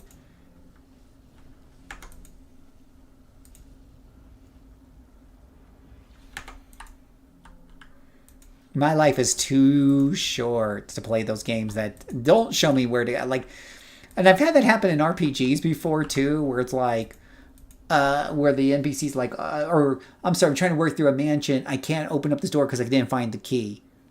And I have to look for 20, 30 minutes or I finally give up and look up an FAQ to find out the key was underneath the rug inside of a car or inside of a floorboard over to here. Baldur's Gate 3 was like some of the worst for this, I swear, because I felt like there were so many boxes to look through in that game. And it's got silverware and rotten apple cores and banana peels and all kinds of shit that you have to go through and manage and sell when you're broke and all this jazz. And finally, partway through the game, I'm just like, fuck it all. Apparently, like maybe you're not supposed to search through every single thing in the game because this is tedious. And that's when I ran into the key issue, because it turned out that it was in this one room that was on fire or poisonous or whatever it was, cursed or whatever. And it was inside the third drawer from the bottom of this one night drawer. And it wasn't even a key. It wasn't something as obvious as a key that goes into a door. It was something about a book or something or other. And it pissed me off because I don't play RPGs to solve puzzles. That's what point and click adventure games are for. If y'all have ever played those back in the day, remember like the old adventure games like Leisure Suit Larry, where you have to find the keys and put them in the door and unlock it. You have to combine this item with this item to make this item to open up the door over here and things like that. My wife loved those games. I hated them. I'd never played them. I often say that the least RPG thing you do in an RPG is solve puzzles, because you're using your own intelligence and not the intelligence of your character. When I fight enemies, I don't use my own strength. I don't use my own strength score. I don't use my own dexterity score. It's a good thing too, because otherwise we'd suck and we'd all die.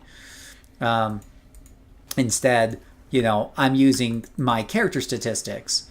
So if there's going to be puzzles in the game, I insist that I be able to use my character's superior intellect to solve the puzzles rather than me as a player. But, I'm probably in the minority in that opinion. Let's see what some of you guys are saying. Now that I've gone off on a tangent. Oh, my iPad, please excuse my typos. Oh, I don't worry about typos with me. I love Morrowind, but I do appreciate casual, approachable Skyrim in comparison. Yeah, no, and don't get me wrong. Morrowind's a classic, and I don't want pointers suddenly thrust into Morrowind. But I also never got personally far in Morrowind, personally. But I think it's an important game to preserve the way it is. And there's a lot of people who did get great value and immersion satisfaction out of the fact that it didn't, do all those things. Look, I get that people don't like the big thing up on the top of the screen saying, go here. I personally think that the solution that kind of helps both parties out is just not to put in stupid darn puzzles to begin with. Or make them like in this map here, it's just the dynamite sitting there in the middle of the room, right? It's not super hidden like some of these other buildings, or where they have you getting the, the victims. And you have to find like 7 victims in a building, and they don't make noises, they don't beep, and they can be very hard to see. Very hard to see. That stuff can go the way of the dinosaur.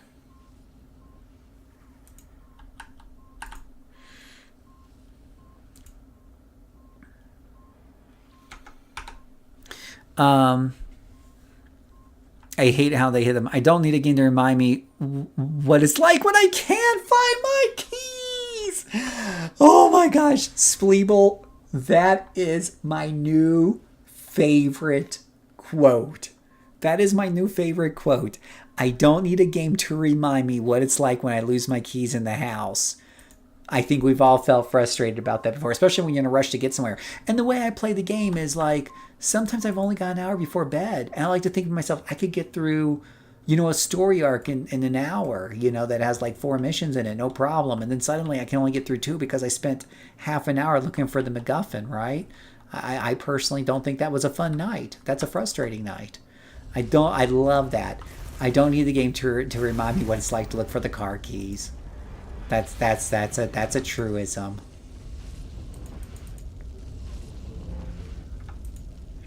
I love that one.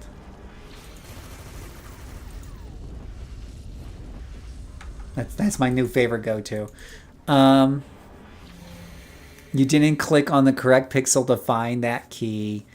That's true. That in the old pixelated games, it really was pixel by pixel. If you're playing, some of the old RPGs and Where's Waldo games and things like that, it was pixel by pixel. You should check out King's Quest. Oh yeah, King's Quest. Oh yeah. Yep, you're right. It was very keyword driven. It was all the stuff that I do not like.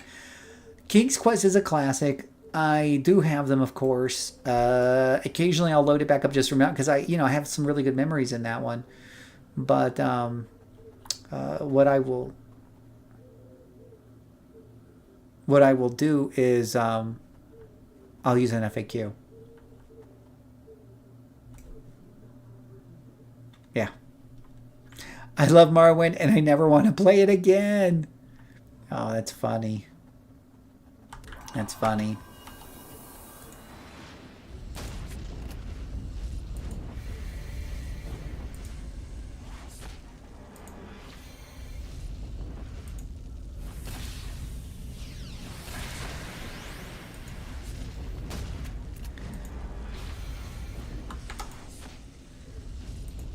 Now that lieutenant guy is really kind of hard to.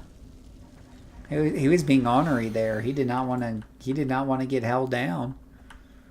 Hey, how dark some places are. Yeah, the darkness with the poor lighting in this game. And I don't want to hear, hey, it's you know, I criticize it because I love it, guys. But I don't want to hear, hey, it's old. You know what? Tough, tough titty. There's a lot of old games that look a lot that didn't have this darkness issue, right? Absolutely, absolutely.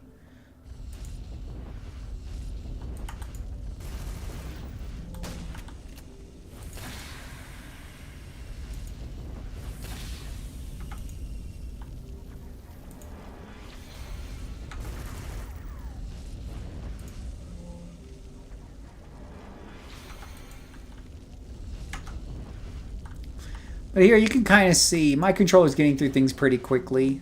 I'm not saying it's blast or killing speed, but it's going fast enough. It's a going, it's a happening. Well, that wasn't very nice of him.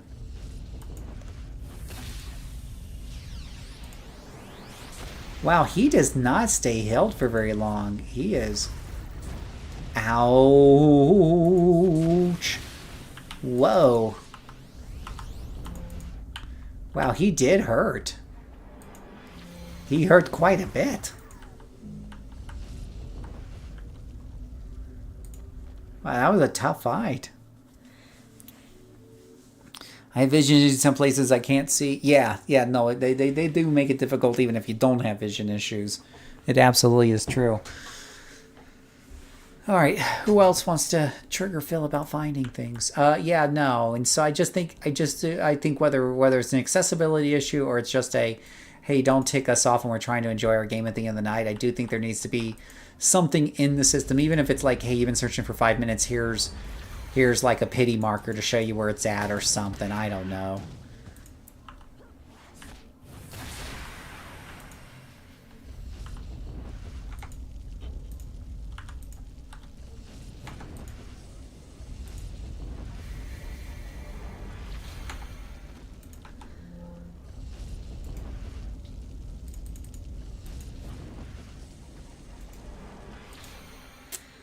See how many okay.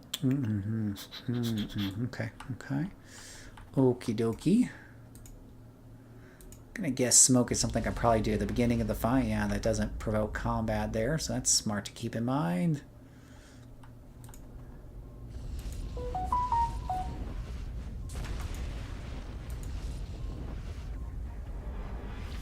Yeah, that guy right there is not very nice.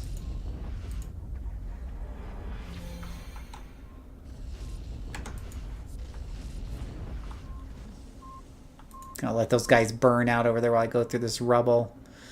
And HDR went out. I found myself having to juggle the brightness to be able to play a lot of modern games with too much darkness. Yeah, darkness is definitely a problem. It's one of the reasons I tend to have like OLED. I like the OLED monitors and stuff because they usually have better brightness and contrast.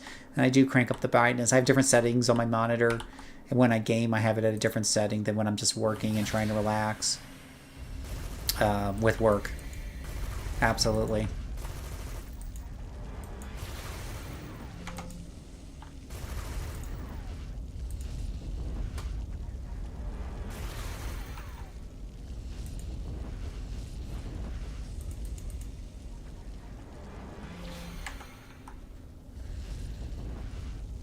Whoa, whoa, whoa, he's on fire.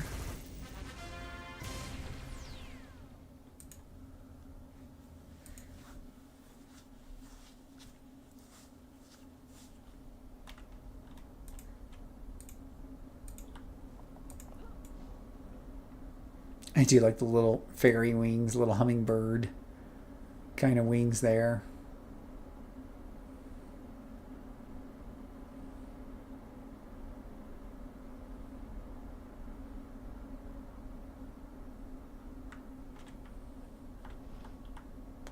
Whoa, whoa, whoa, we're on fire.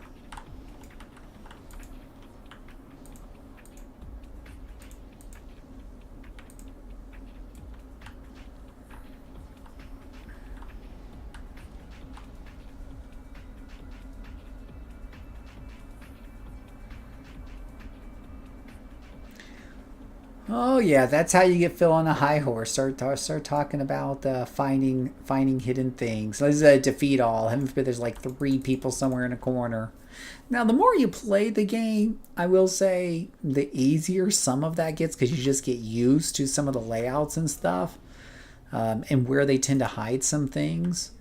But yeah, even this this is one of these like weird defeat alls where things can be pretty spread out. They could be above you, they could be below you, they could be all over the place.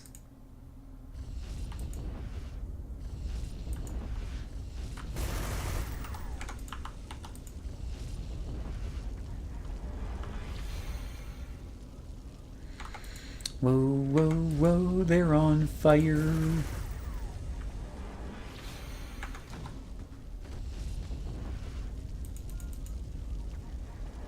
I like the blue. Yeah, thanks, Tammy. That was actually I forget who mentioned it, but I was playing. So this character's costume originally was this or this, and kind of matches her red hair, and doing the fire thing. And I was like, well, we could kill some time, we could change some color rate. And someone mentioned like, well, fire can sometimes be blue like natural gas.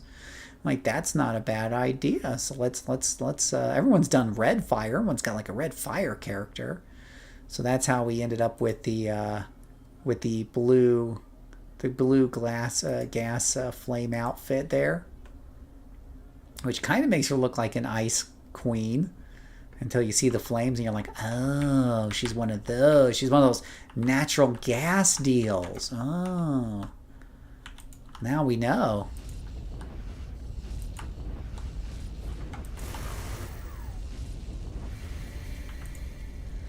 And this is a controller, so we're just going to lock these guys down because that's what a controller does.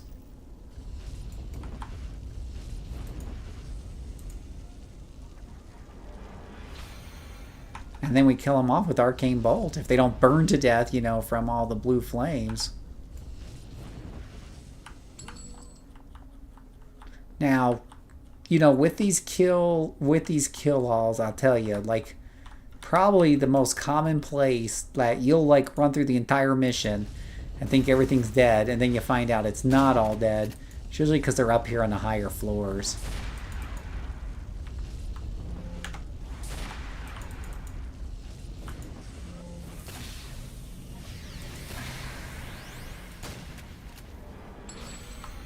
And that's what happens when you really tick off the controller, because we're gonna take Siphon Power, and which is going to boost her damage, and then we're gonna combine that with Arcane Bolt, and then do that with Containment, which doubles all the damage. So that's what happens when you tick off the fairy lady. And look, like there's a couple of these guys hiding in here. Look at that. I'm saying they'll be in here. They'll be hiding in these little rooms. You have to check all these little places out. I can't even tell what's going on in here, so we're just gonna go through the rotation, hope that things die.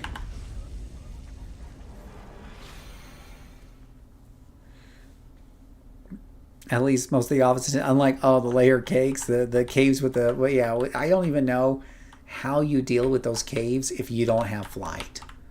Like, it just sounds like the biggest nightmare in the world.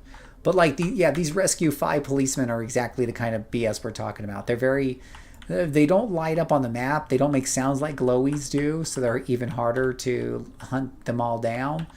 And they can be in any nook and cranny.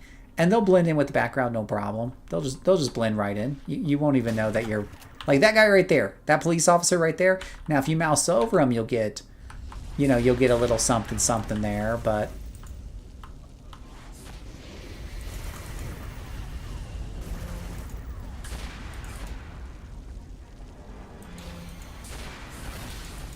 No, I'm in a bit of a pickle. A bit of a pickle here, I say.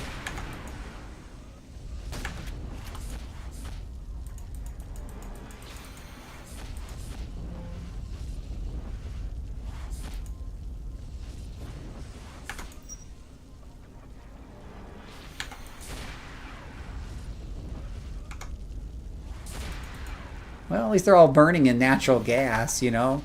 At least they know while they're burning, they're having a more positive impact on the environment than if they were burning in a wood stove. Well, that was a little hairy, but nothing the controller couldn't handle. Yeah. Yeah. I hate the caves too, yeah. Without flight, there are ramps in those rooms, but they suck even more for finding stuff than with flight. Yeah. No, you're right. I mean, I generally don't use flight around here too often because the ramps, I'll usually take the ramps rather than fly up and around in these offices. And that's partly because it encourages me to search everything since this is a mission where we're supposed to, like, search everything. But if it wasn't, it would just get to the boss at the end, I would totally zip through it with flight.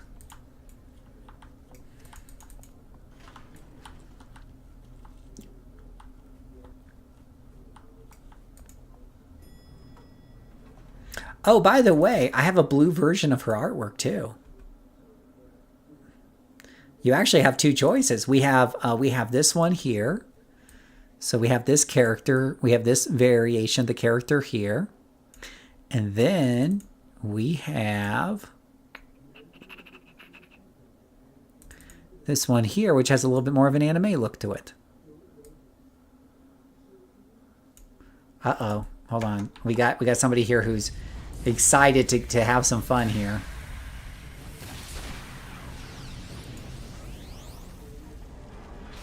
And now he's dead. All right.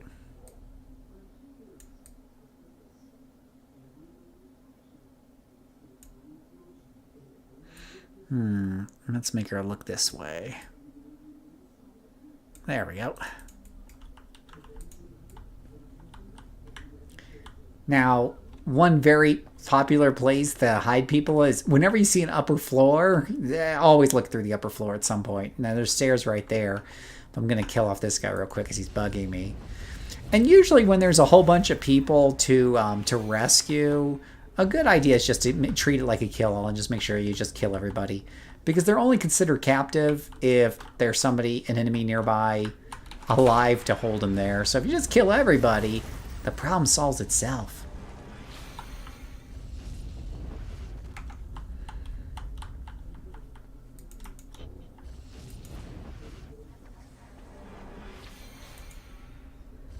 Ooh, I didn't get containment on that. Rude. Got containment on that.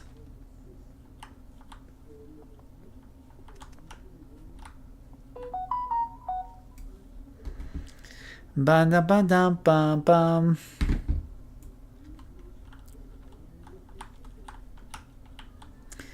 We are going through some very difficult times in my family. If you are a God-fearing person, please pray for my mother. There's some sad stuff going on there. So I always appreciate the prayers. Let's go ahead and put these guys in the fire cages. Show them his boss. There is a lot of guys here, and I do mean a lot.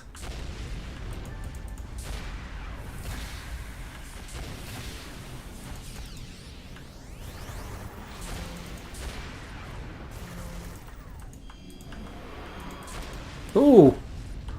Ooh. Run away, run away. I lost the thread of like what was held and what wasn't held there. Which is never what you want to hear from your controller. Oh, no. Now, oh gosh. I have no clue how they're all coming down from behind me like that, but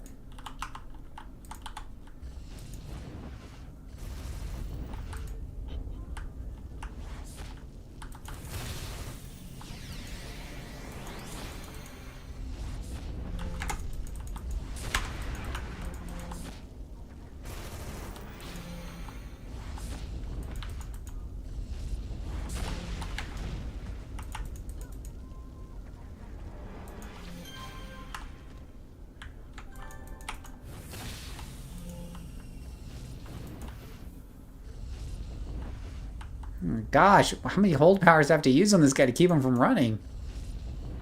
Yeah, stay there. I'm literally throwing hold powers on you.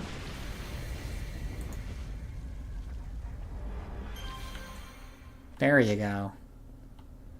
That'll teach you who's boss.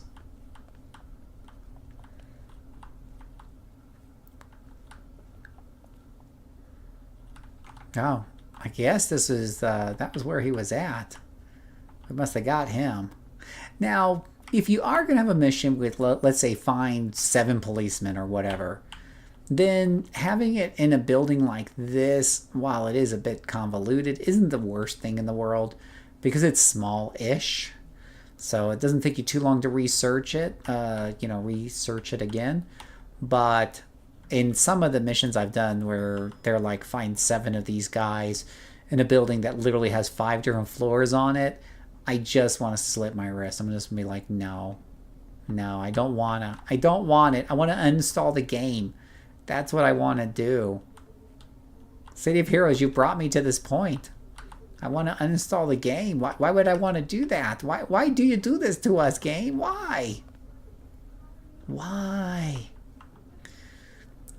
But it looks like I'm still looking for the last policeman regardless. So despite my approach, I have once again found myself in the inevitable position where I'm like, where is the last guy? Where's Waldo? Where are you hiding at, Waldo? Tell me.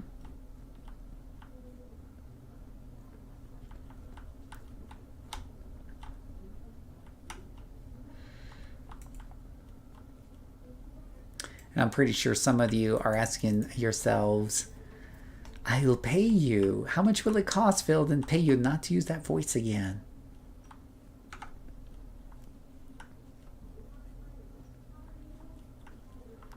Yeah, I'm pretty sure you've been through here. And the thing is, I'm not using invisibility, right? Basically, the idea here is if they see me running around, they'll attack me, theoretically. So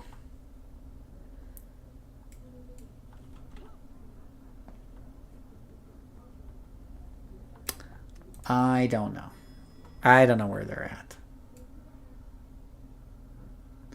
It's likely that they're in one of these side rooms, but I thought I searched them all. But, you know, as if the side rooms weren't bad enough as it is, they have little hooks and nooks and crannies inside of them, just to make them even more side roomy than they are before.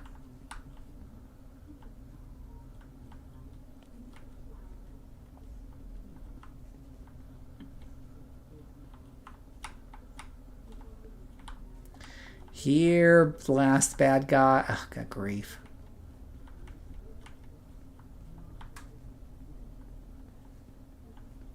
Check the rooms. Well, that's what we're doing. We're checking rooms. We're checking it all. This is what gets me to uninstall the game, Tammy. This is one day you're gonna be like, Phil's not making those videos anymore. I wonder what happened.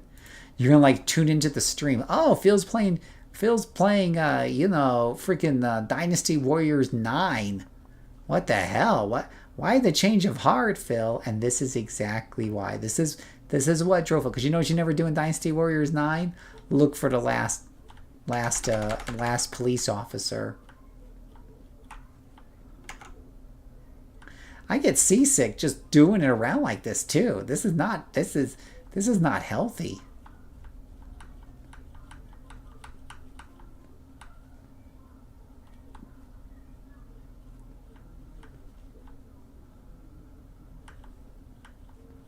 I should look up Revelations 21:4.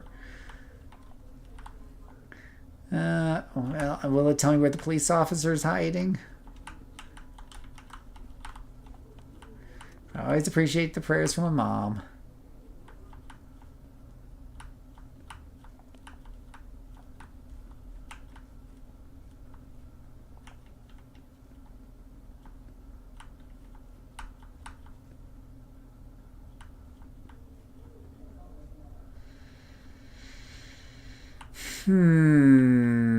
Yeah, this area does have a lot of rooms in it, but I've searched all of them like twice now, if not 3 times. Let me just see if there's any little sirens on this floor, but no, usually the floors are on, or the rooms are on the other floors, the upper floor.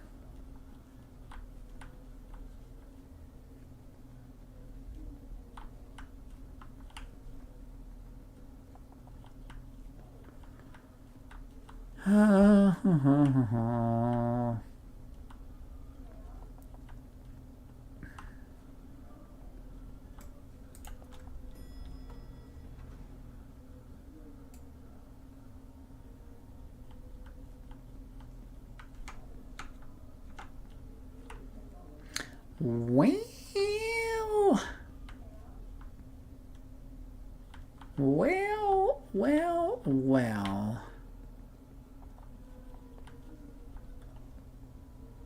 Have we checked these like 2 rooms like a bazillion million times?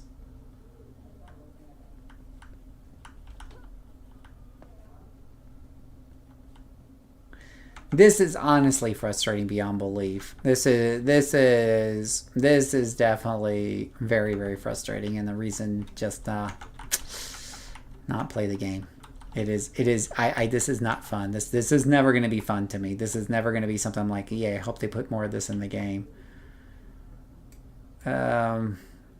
It's honestly pretty tiring.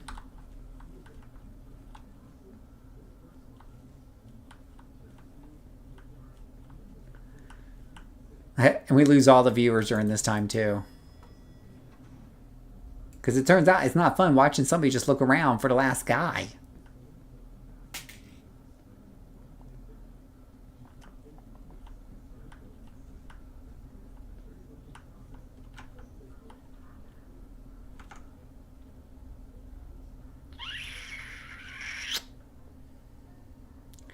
Behind the stairs. Like, behind the stairs can mean anything. There's literally like 20 different staircases around here. There are so many stairs, and there's a lag in the feed, so it won't do any good. By the time you say, "Oh, it was there, Phil, I saw him," it would be already too late. I've already moved on, like, because there's a lag and there's definitely a lag in the feed. YouTube is terrible for streaming. It's a fun fact, boys and girls. It has like a delay. In fact, I tell you what, the next time one of you types something, I'm going to say it right away.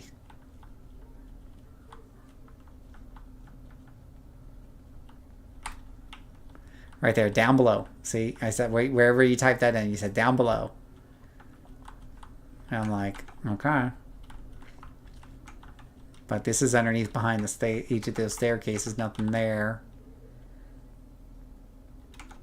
Nothing there.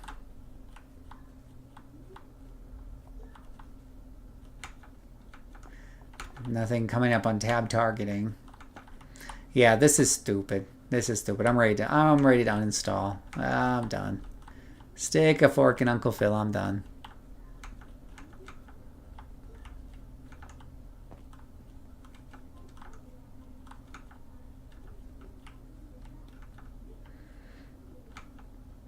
Yeah, I've been looking down below. I don't see anything around here, and I keep hitting tab targeting just to see if the system will let me target something I'm not picking up, but nothing is coming up, and I'm getting seasick.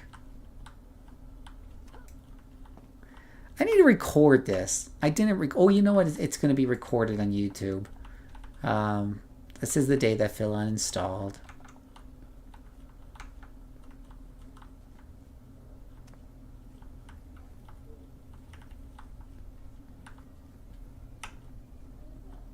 Yeah, that's the exit out.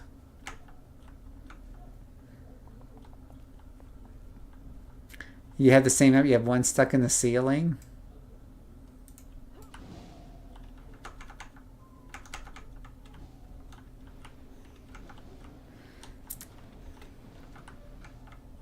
I'm afraid saying the word staircase by itself does me no good.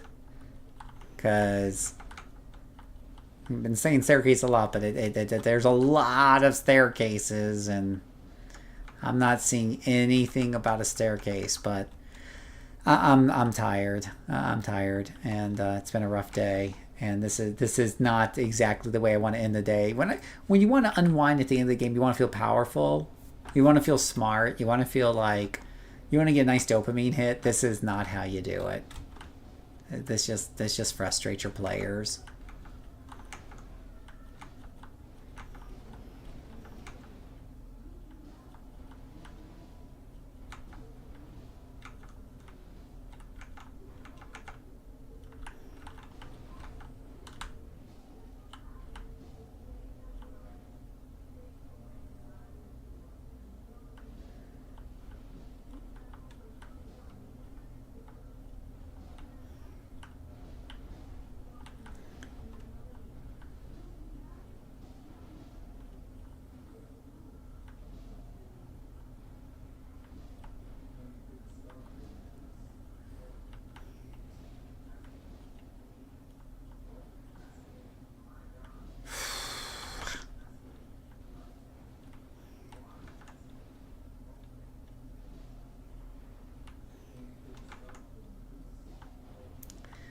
Well, this would be the second floor, right? There's a bottom floor, there's a second floor, and then there's a third floor.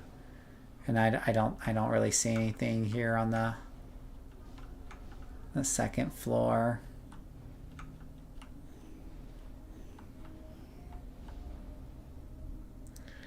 Up the elevators on the second floor.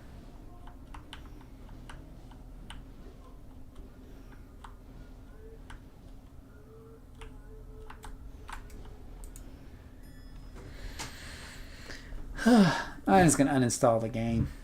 I'm definitely tired of this. I'm tired of running into this issue because it stops you in your tracks. Nothing kills your momentum like this. Nothing makes you feel like, hey, I'm a badass. I'm killing a lot of things. I'm making good XP per hour. Than one of these situations where it's just like, here's a middle finger.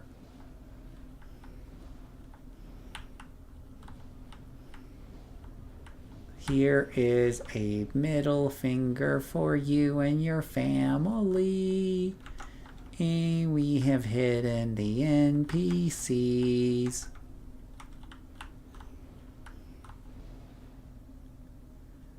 They will do as they please. Oh, there they are right there.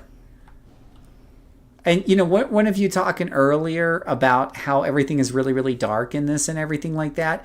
And here's the other weird thing too, right? So there's no sounds being made. It's not like a glowy that has sounds, right? So there's nothing that's getting you close to this area whatsoever. But I'm flying here without invisibility. Why aren't they attacking me? You have to get close. You have to get really close. Yeah, this is stupid. I'm done. I'm so done. I mean, thank you for helping, Tammy, but I'm done. I'm sick and tired of this kind of stuff. Not that these guys were particularly well hidden, but you know, good grief. And here's the thing too. It's supposed to show when you've killed all the enemies in a building, it will normally show the last group of enemies lit up on the map. And I've seen it, and it isn't just for kill alls. It does it on any, but it doesn't work. It doesn't work on half of these missions. Usually, the missions where you need it to work the most. You know. Usually on missions where you need it to work the most. I'm like, no. I'm like, I'm done. I'm done. I just can't. I can't do this anymore. You know. I just can't, guys. I can't. I love so much about the game. I have poured my heart and soul into the game, but I can't not deal with these. Life is too short. Life is too short. And I'm constantly dealing with, oh, where's this last guy? Oh, he's over. He could be over here. Where's the last guy at? Yeah, you just want to play. You just want to beat things up. And the thing holds your free time hostage. Life is short. I've had some family members pass away and stuff. Life is short. Life is short. So I don't want to deal with like, oh, where's the thing? Is it here? Is it here? Is it there? I personally don't like searching for the MacGuffin. Yeah. What was it? I don't know how many of y'all saw my Guild Wars 1 stream this weekend. Did any of y'all see that? Which is really funny, by the way, right?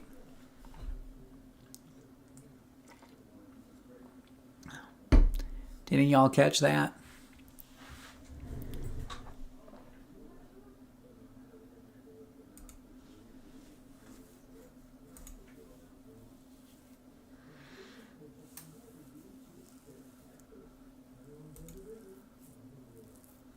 We need some kitty cam.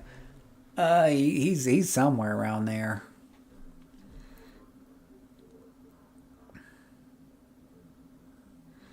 He is somewhere around there.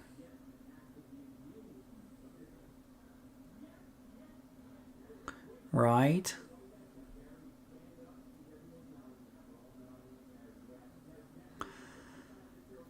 Oh, but yeah, if you saw that Guild Wars 1 stream, that was the one where the mission took like 40-45 minutes, and I got we TPK'd because it's a group of like computer NPCs, and we TPK'd because one the computer ran ahead, aggroed a bunch of groups, and it was a TPK.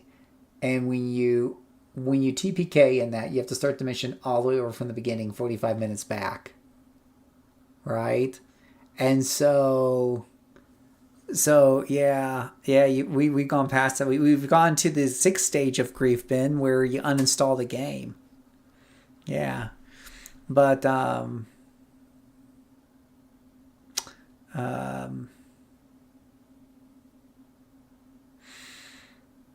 right. And so, anyways, I said I'm uninstalling this game, and I did uninstall it because I don't want to spend 45 minutes doing the exact same thing over again, particularly when an NPC gets himself killed, gets all of us killed because of bad AI. I have no patience for it anymore. I'm too old. I have no patience for it. I don't mind. Hey, you fought a fight and you got killed, so you got to start over that fight again or something like that. But there's definitely been a over the years. I think most developers have heard loud and clear. People don't want to waste their time. They don't want to feel that their time is wasted. Outside of Dark Souls players and stuff who don't mind doing the same things over and over. Even then, they don't waste a lot of time. Even in Dark Souls, the save spots with shortcuts aren't usually too far away from the boss that you're fighting. But the old days where you would have to redo 40, 50, 60 minutes of gameplay over again because you failed a mission objective, those days are mostly behind us because devs have heard loud and clear from game people we don't like it. And we're now getting to the point where those of us who grew up with video games, like in the first generation, like with Atari and Nintendo, we're getting older. And as we get older, our patience for such things is wearing thin. So, yeah. Yeah, I think more and more people are kind of getting to the point where just like, yeah, we're kind of over it. We're kind of over it. Yeah, you want autosaves or quick save or something. I'll tell you, Karis. There is I think a wonderful compromise. Like there are some wonderful compromises if people are willing to put some thought into it, and we've seen it in certain games. Like so, let's take the Dragon Quest series for example. In the Dragon Quest series, when you get killed at the end of a long dungeon, you don't have to reload your save game from 40 minutes ago before you start the dungeon. What happens is you reappear back in the church, and the church father's like, "Oh, you must have fainted," and mechanically, what happens is you lose half of all your gold, but you keep all your XP, and you do have to pay for resurrection, so you probably lose more than half. Now, the thing is, you can store, unless you think it's all the gold you've earned in the entire game, minus any expenditures, you can store excess gold in the bank. So really, the only thing you should be losing is half of what you earn for the entire dungeon run. And you're keeping all your XP. So you can do the run again, and you feel like you've made progress. You've made progress. The problem with Guild Wars 1 is you spend 40 minutes on that mission, and then you fail it, and you have Zippo Zero to show for it. The problem with City of Heroes, when you run to an issue like that, and who knows, if Tammy wasn't helping me, how much more time would I have wasted before I found those guys over there? The graphics are so bad, I could hardly see anything. You know? Yeah. You're 100% right, Richard. Just a buyable 10 power to reveal all enemies would make the end of the mission scavenger hunt so much less annoying. Absolutely. Absolutely. So that's why, for me at some point here, probably, every time one of these things happen, it brings it back. I'm just going to be like, I'm done. I'm done. Stick a fork in me. I'm done. Yeah. Yeah, you stopped playing Mass Effect because of that? Oh, good to know. I won't play Mass Effect. Come on, bro. Like, RPGs are supposed to be about building characters and going into fights while telling a story. And it's okay to have hidden items in RPGs as long as they're optional, not mandatory. That's all I ask.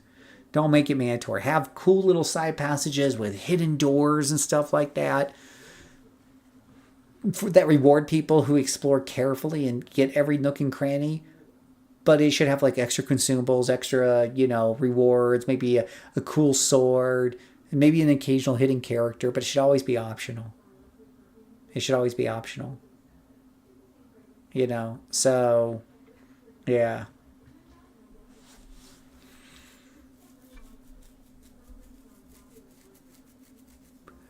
It should always be optional. Right? Coming asar with you. Ugh. Man. And the thing is, I think like for the most part, the things like that don't pop up all the time. They pop up just enough to get on my nerves, and they'll come in at the worst time when you're tired and you're irritable, or you're trying to finish some things before you go to bed, and then they'll just pop in with one of those missions, and be like, ha ha, so, and it'll just stop your progress. So, yeah, Guild Wars. I've been playing some Guild Wars 2, and I don't run into that issue nearly as much. It can still happen. They do have some obnoxiously long dungeons that feel like they're holding you hostage, like these solo dungeons you really, really have to go through. And so there is a little bit of an issue there. You can set the difficulty, Tammy, of the combat, if that's what you're talking about. Homecoming lets you set the difficulty of the combat very easily.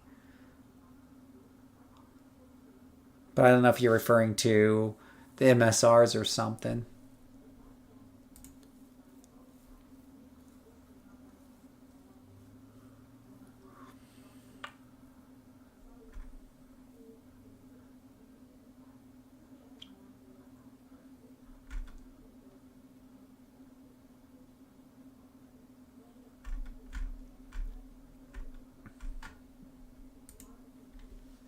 Yeah. So, yeah, I don't know.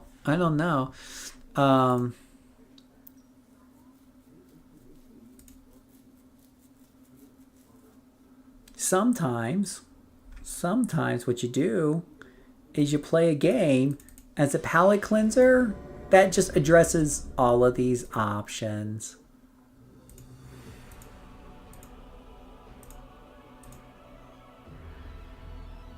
There we go, boys. Here we go. This is what I'm talking about.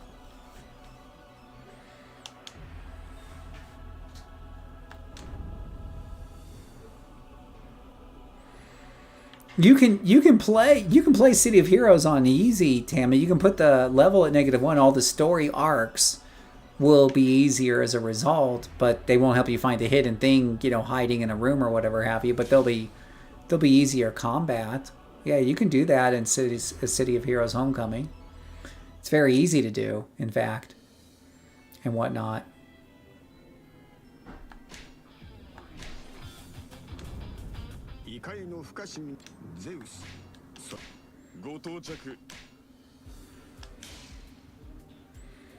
Absolutely. Now, I like games where you run around like City of Heroes and you beat things up and you feel very powerful. That's why I like Muso games. Because talk about letting you like beat a lot of things up and whatever have you. And guess what you get here? You get a lot of that.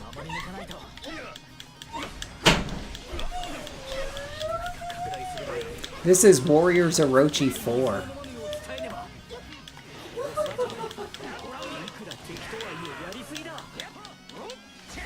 They do like to talk a lot in Japanese or whatever while you're killing things.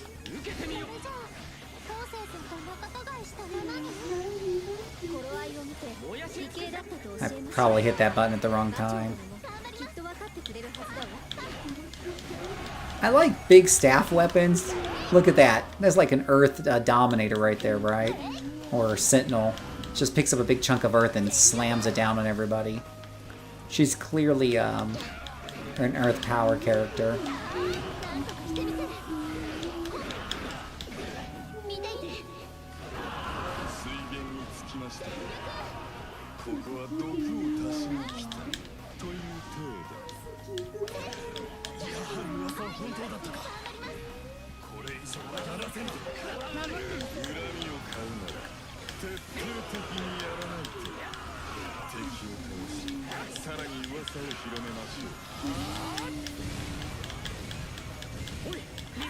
See, you blow everything up and you fill up the big huge square full of power and stuff.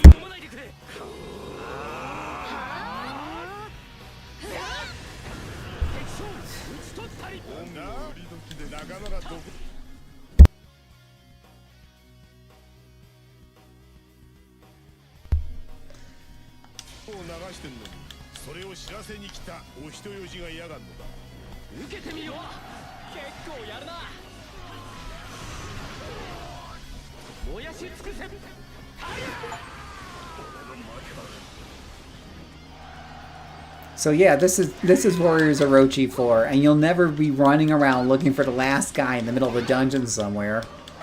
And you, generally speaking, won't be going, oh boy, it looks too dark.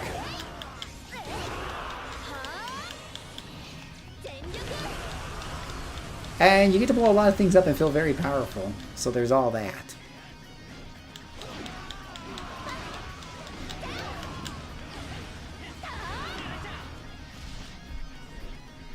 Right? Like, a lot of the reasons I love City of Heroes is the same reason I love... And guys, I have Musou games. I have so many Musou games, it's not even funny. I love these games. And there is a ton of characters in these games, too. Whack.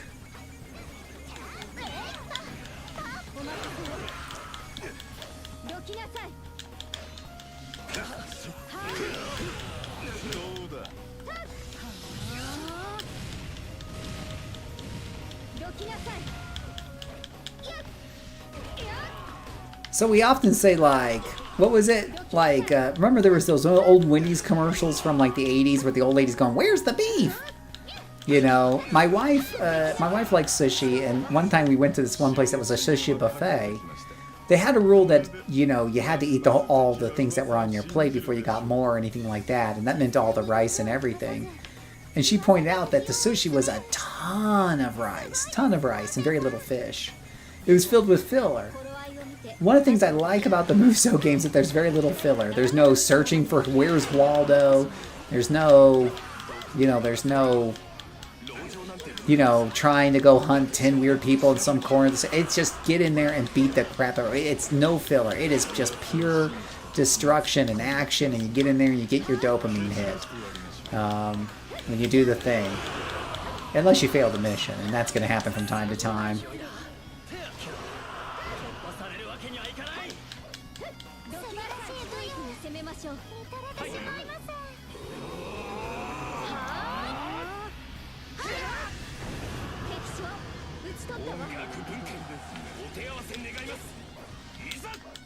They blow up in lots of loot so that, you know, you can, you just collect this like Diablo or something. That thing just blows up in a ton of loot.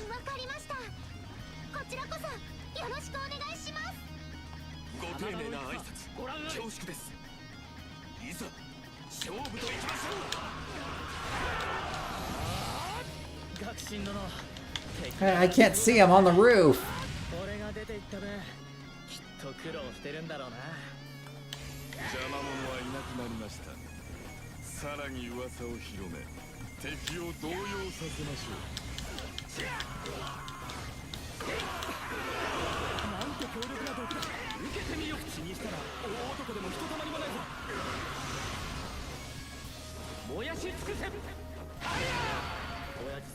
Yeah. Well, I guess you're the only one watching, Tammy, because no one else said anything when I switched the game. or they're just blown away by the awesomeness that is Warriors Orochi 4.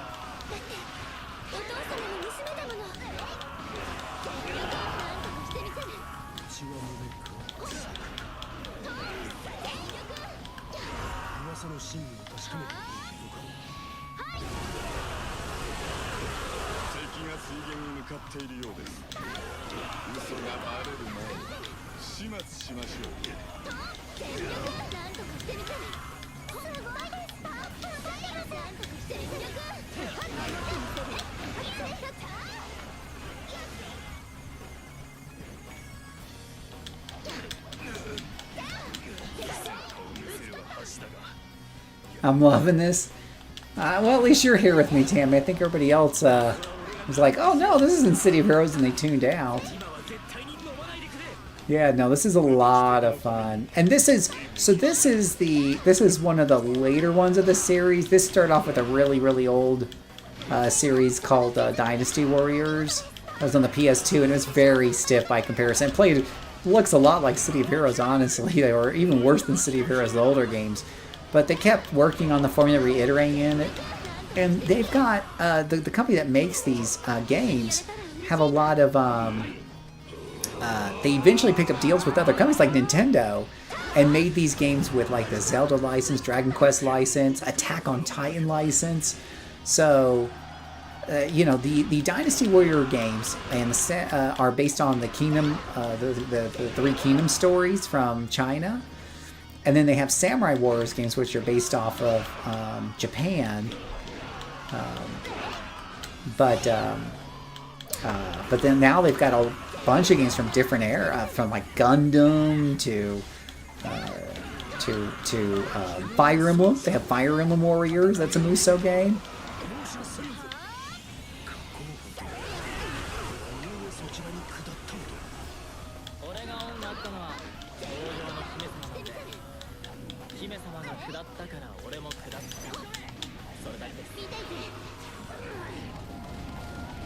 I love stabs. She's just using a staff with two big weights on the end.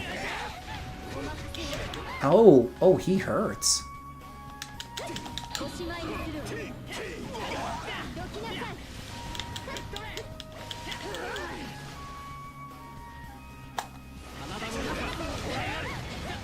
Oh, ouch, ouch, ouch, ouch, ouch, ouch. That's a boss of some sort, Cal Ren. He's a tough customer in the stories.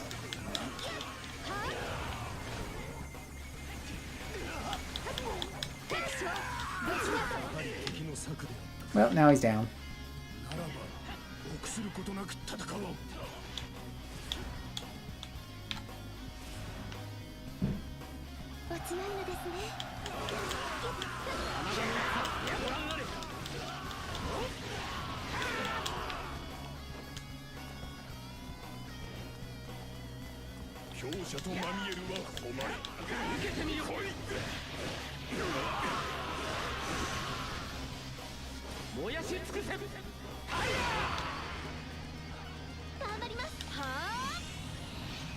Akoko! She just hit him with the Hamatami High there.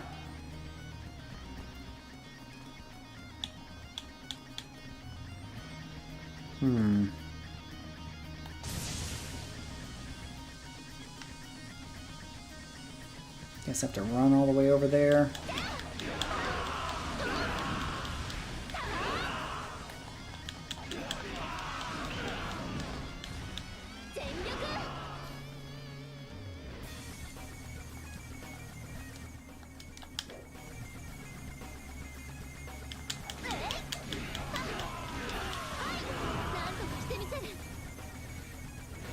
No, I guess we put the rest of them to sleep, Tammy. But I don't know, I think this is fun.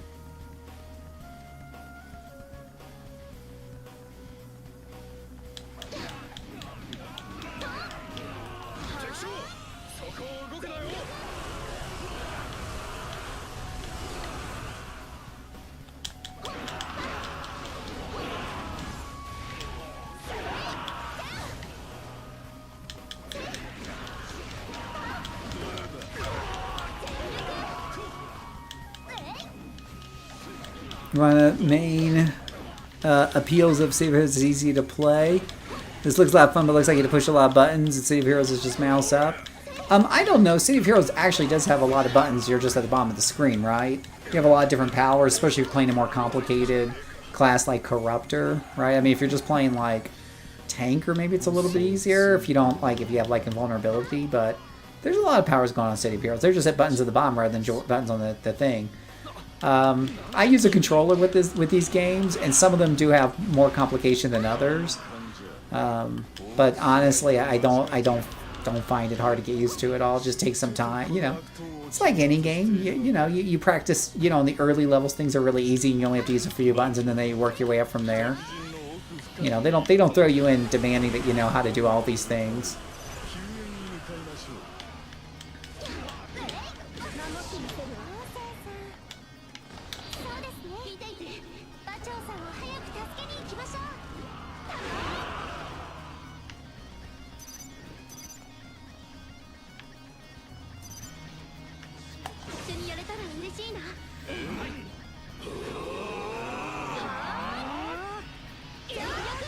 Point and click.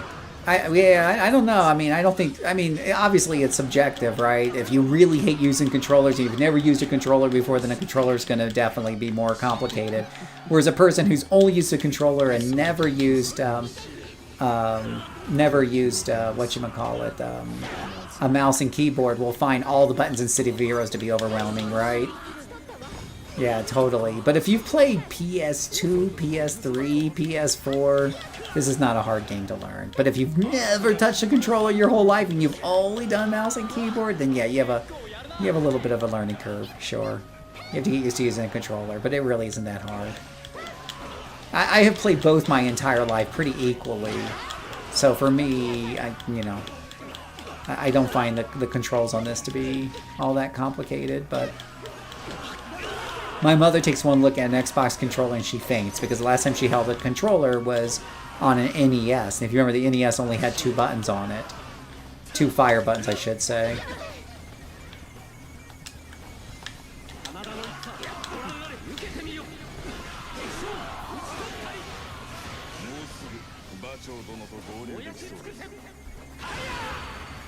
Well, yeah, that will probably do it too.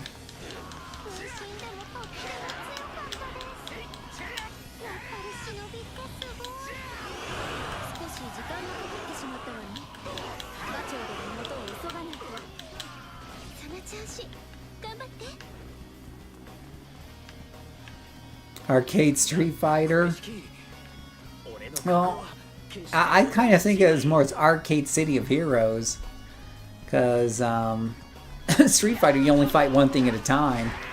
Here, you mow down hundreds at a time, like so.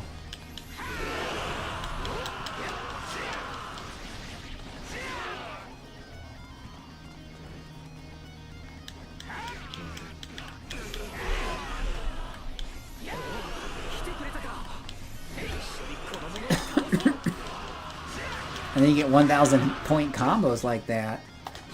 And then you do this. Makai High!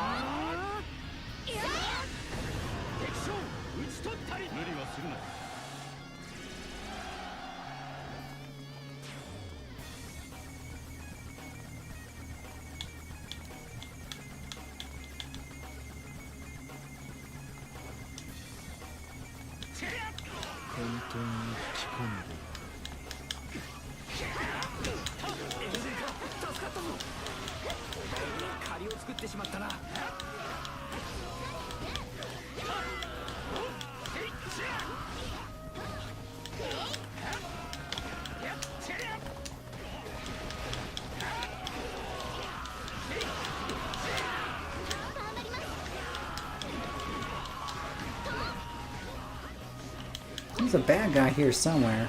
There he is. Come back here, bad guy. So, like, in the sea of, like, all these guys running around, you do have to kill particular key units. And they're always well lit up on the map and stuff. So you're never really questioning, where exactly do I need to go?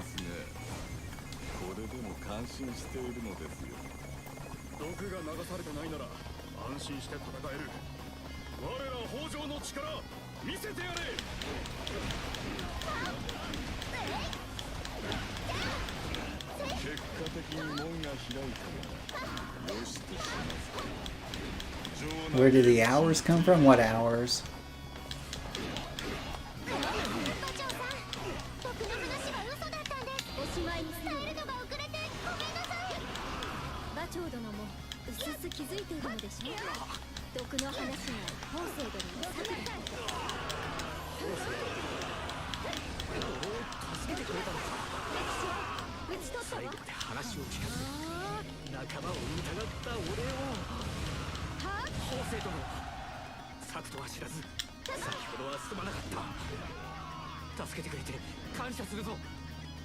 Oh, the horse. Oh, you mean the horse. Where did the horse come from? Well, you know, it's magic, right? Magic explains everything.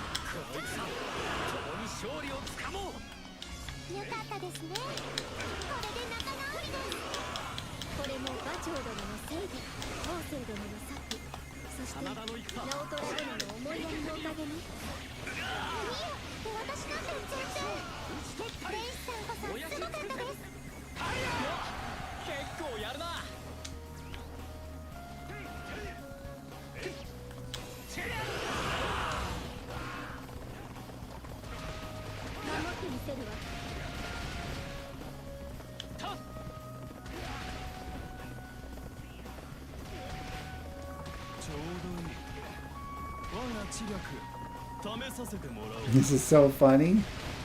Yeah, you know, these games haven't always been known for taking themselves too seriously.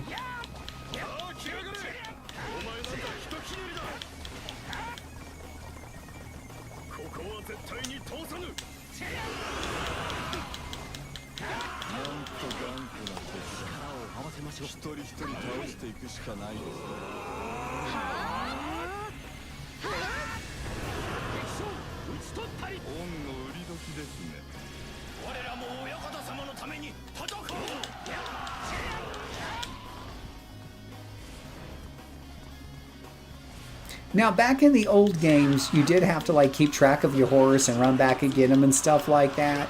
But they realized at the end of the day, as they did more and more games in the series, that at the end of the day, this is a video game, not a life sim, right? Not a real war sim. So how about we make it a little bit easier to get your horse, so it just kind of pops up wherever you are at nowadays. Turns out chasing your horse down all the time wasn't fun.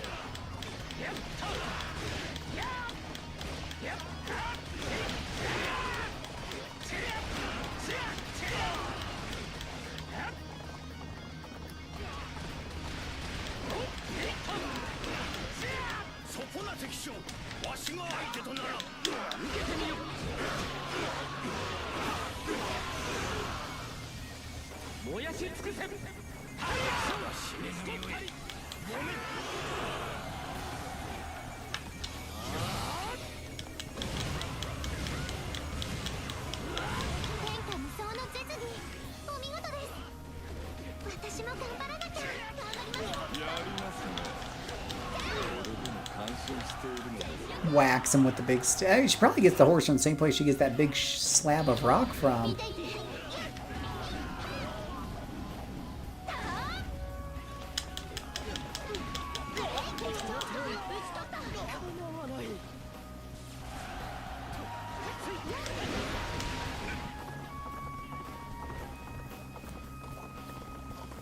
I like how she's got that stick with those weights on it balanced on the horse too. Look at that, I've already killed 3,000 people.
いや、俺たちを引っかき回したのはてめえか。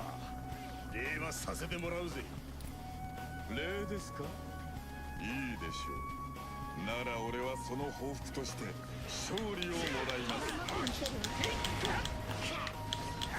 手出してくんなら獅子が牙むくぜ。お父様はなぜオタ軍に従っているのですか？さあ、力ずくで聞き出してみるか。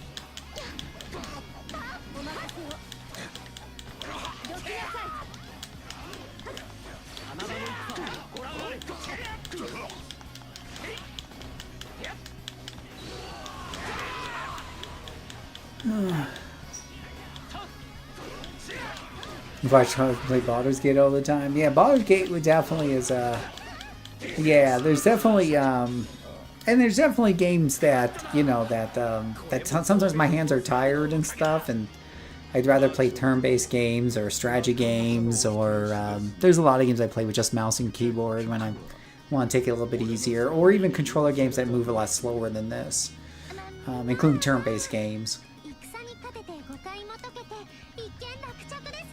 So I can totally feel you, Tammy. That's unfortunate, but thankfully there are some slower games. To your point, like there are definitely some. There's definitely a lot of strategy games I like, and harvesty farming games I like, and things like that. お前らも知っての通り、仕方なくや。お父様。相模の獅子。間がつかせが。そう思考。学文献。これで大丈夫ね。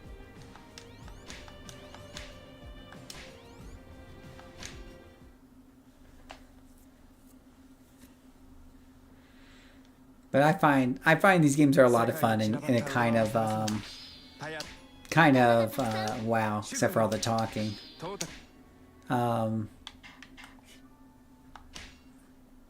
If you come in here, you try to switch one of these characters, you can see there's all these characters, and there's a lot in the shadows there I haven't unlocked. There's a ton of characters, like hundreds of characters to play through. So tons of fun characters. And if you get into the Dynasty Warriors and Samurai Warriors story, there's a lot of lore and story in there. Absolutely. Yeah, SimCity is a very relaxing game as well. Absolutely. Well, guys, I gotta get headed for the night. It's getting late. Thanks for bearing with me tonight. Oh, let me make sure I save the game first, but I'm gonna hit the hay. It's been a day. It's definitely been a day. Probably auto resolves, but do I know that for a fact? Sometimes I wonder.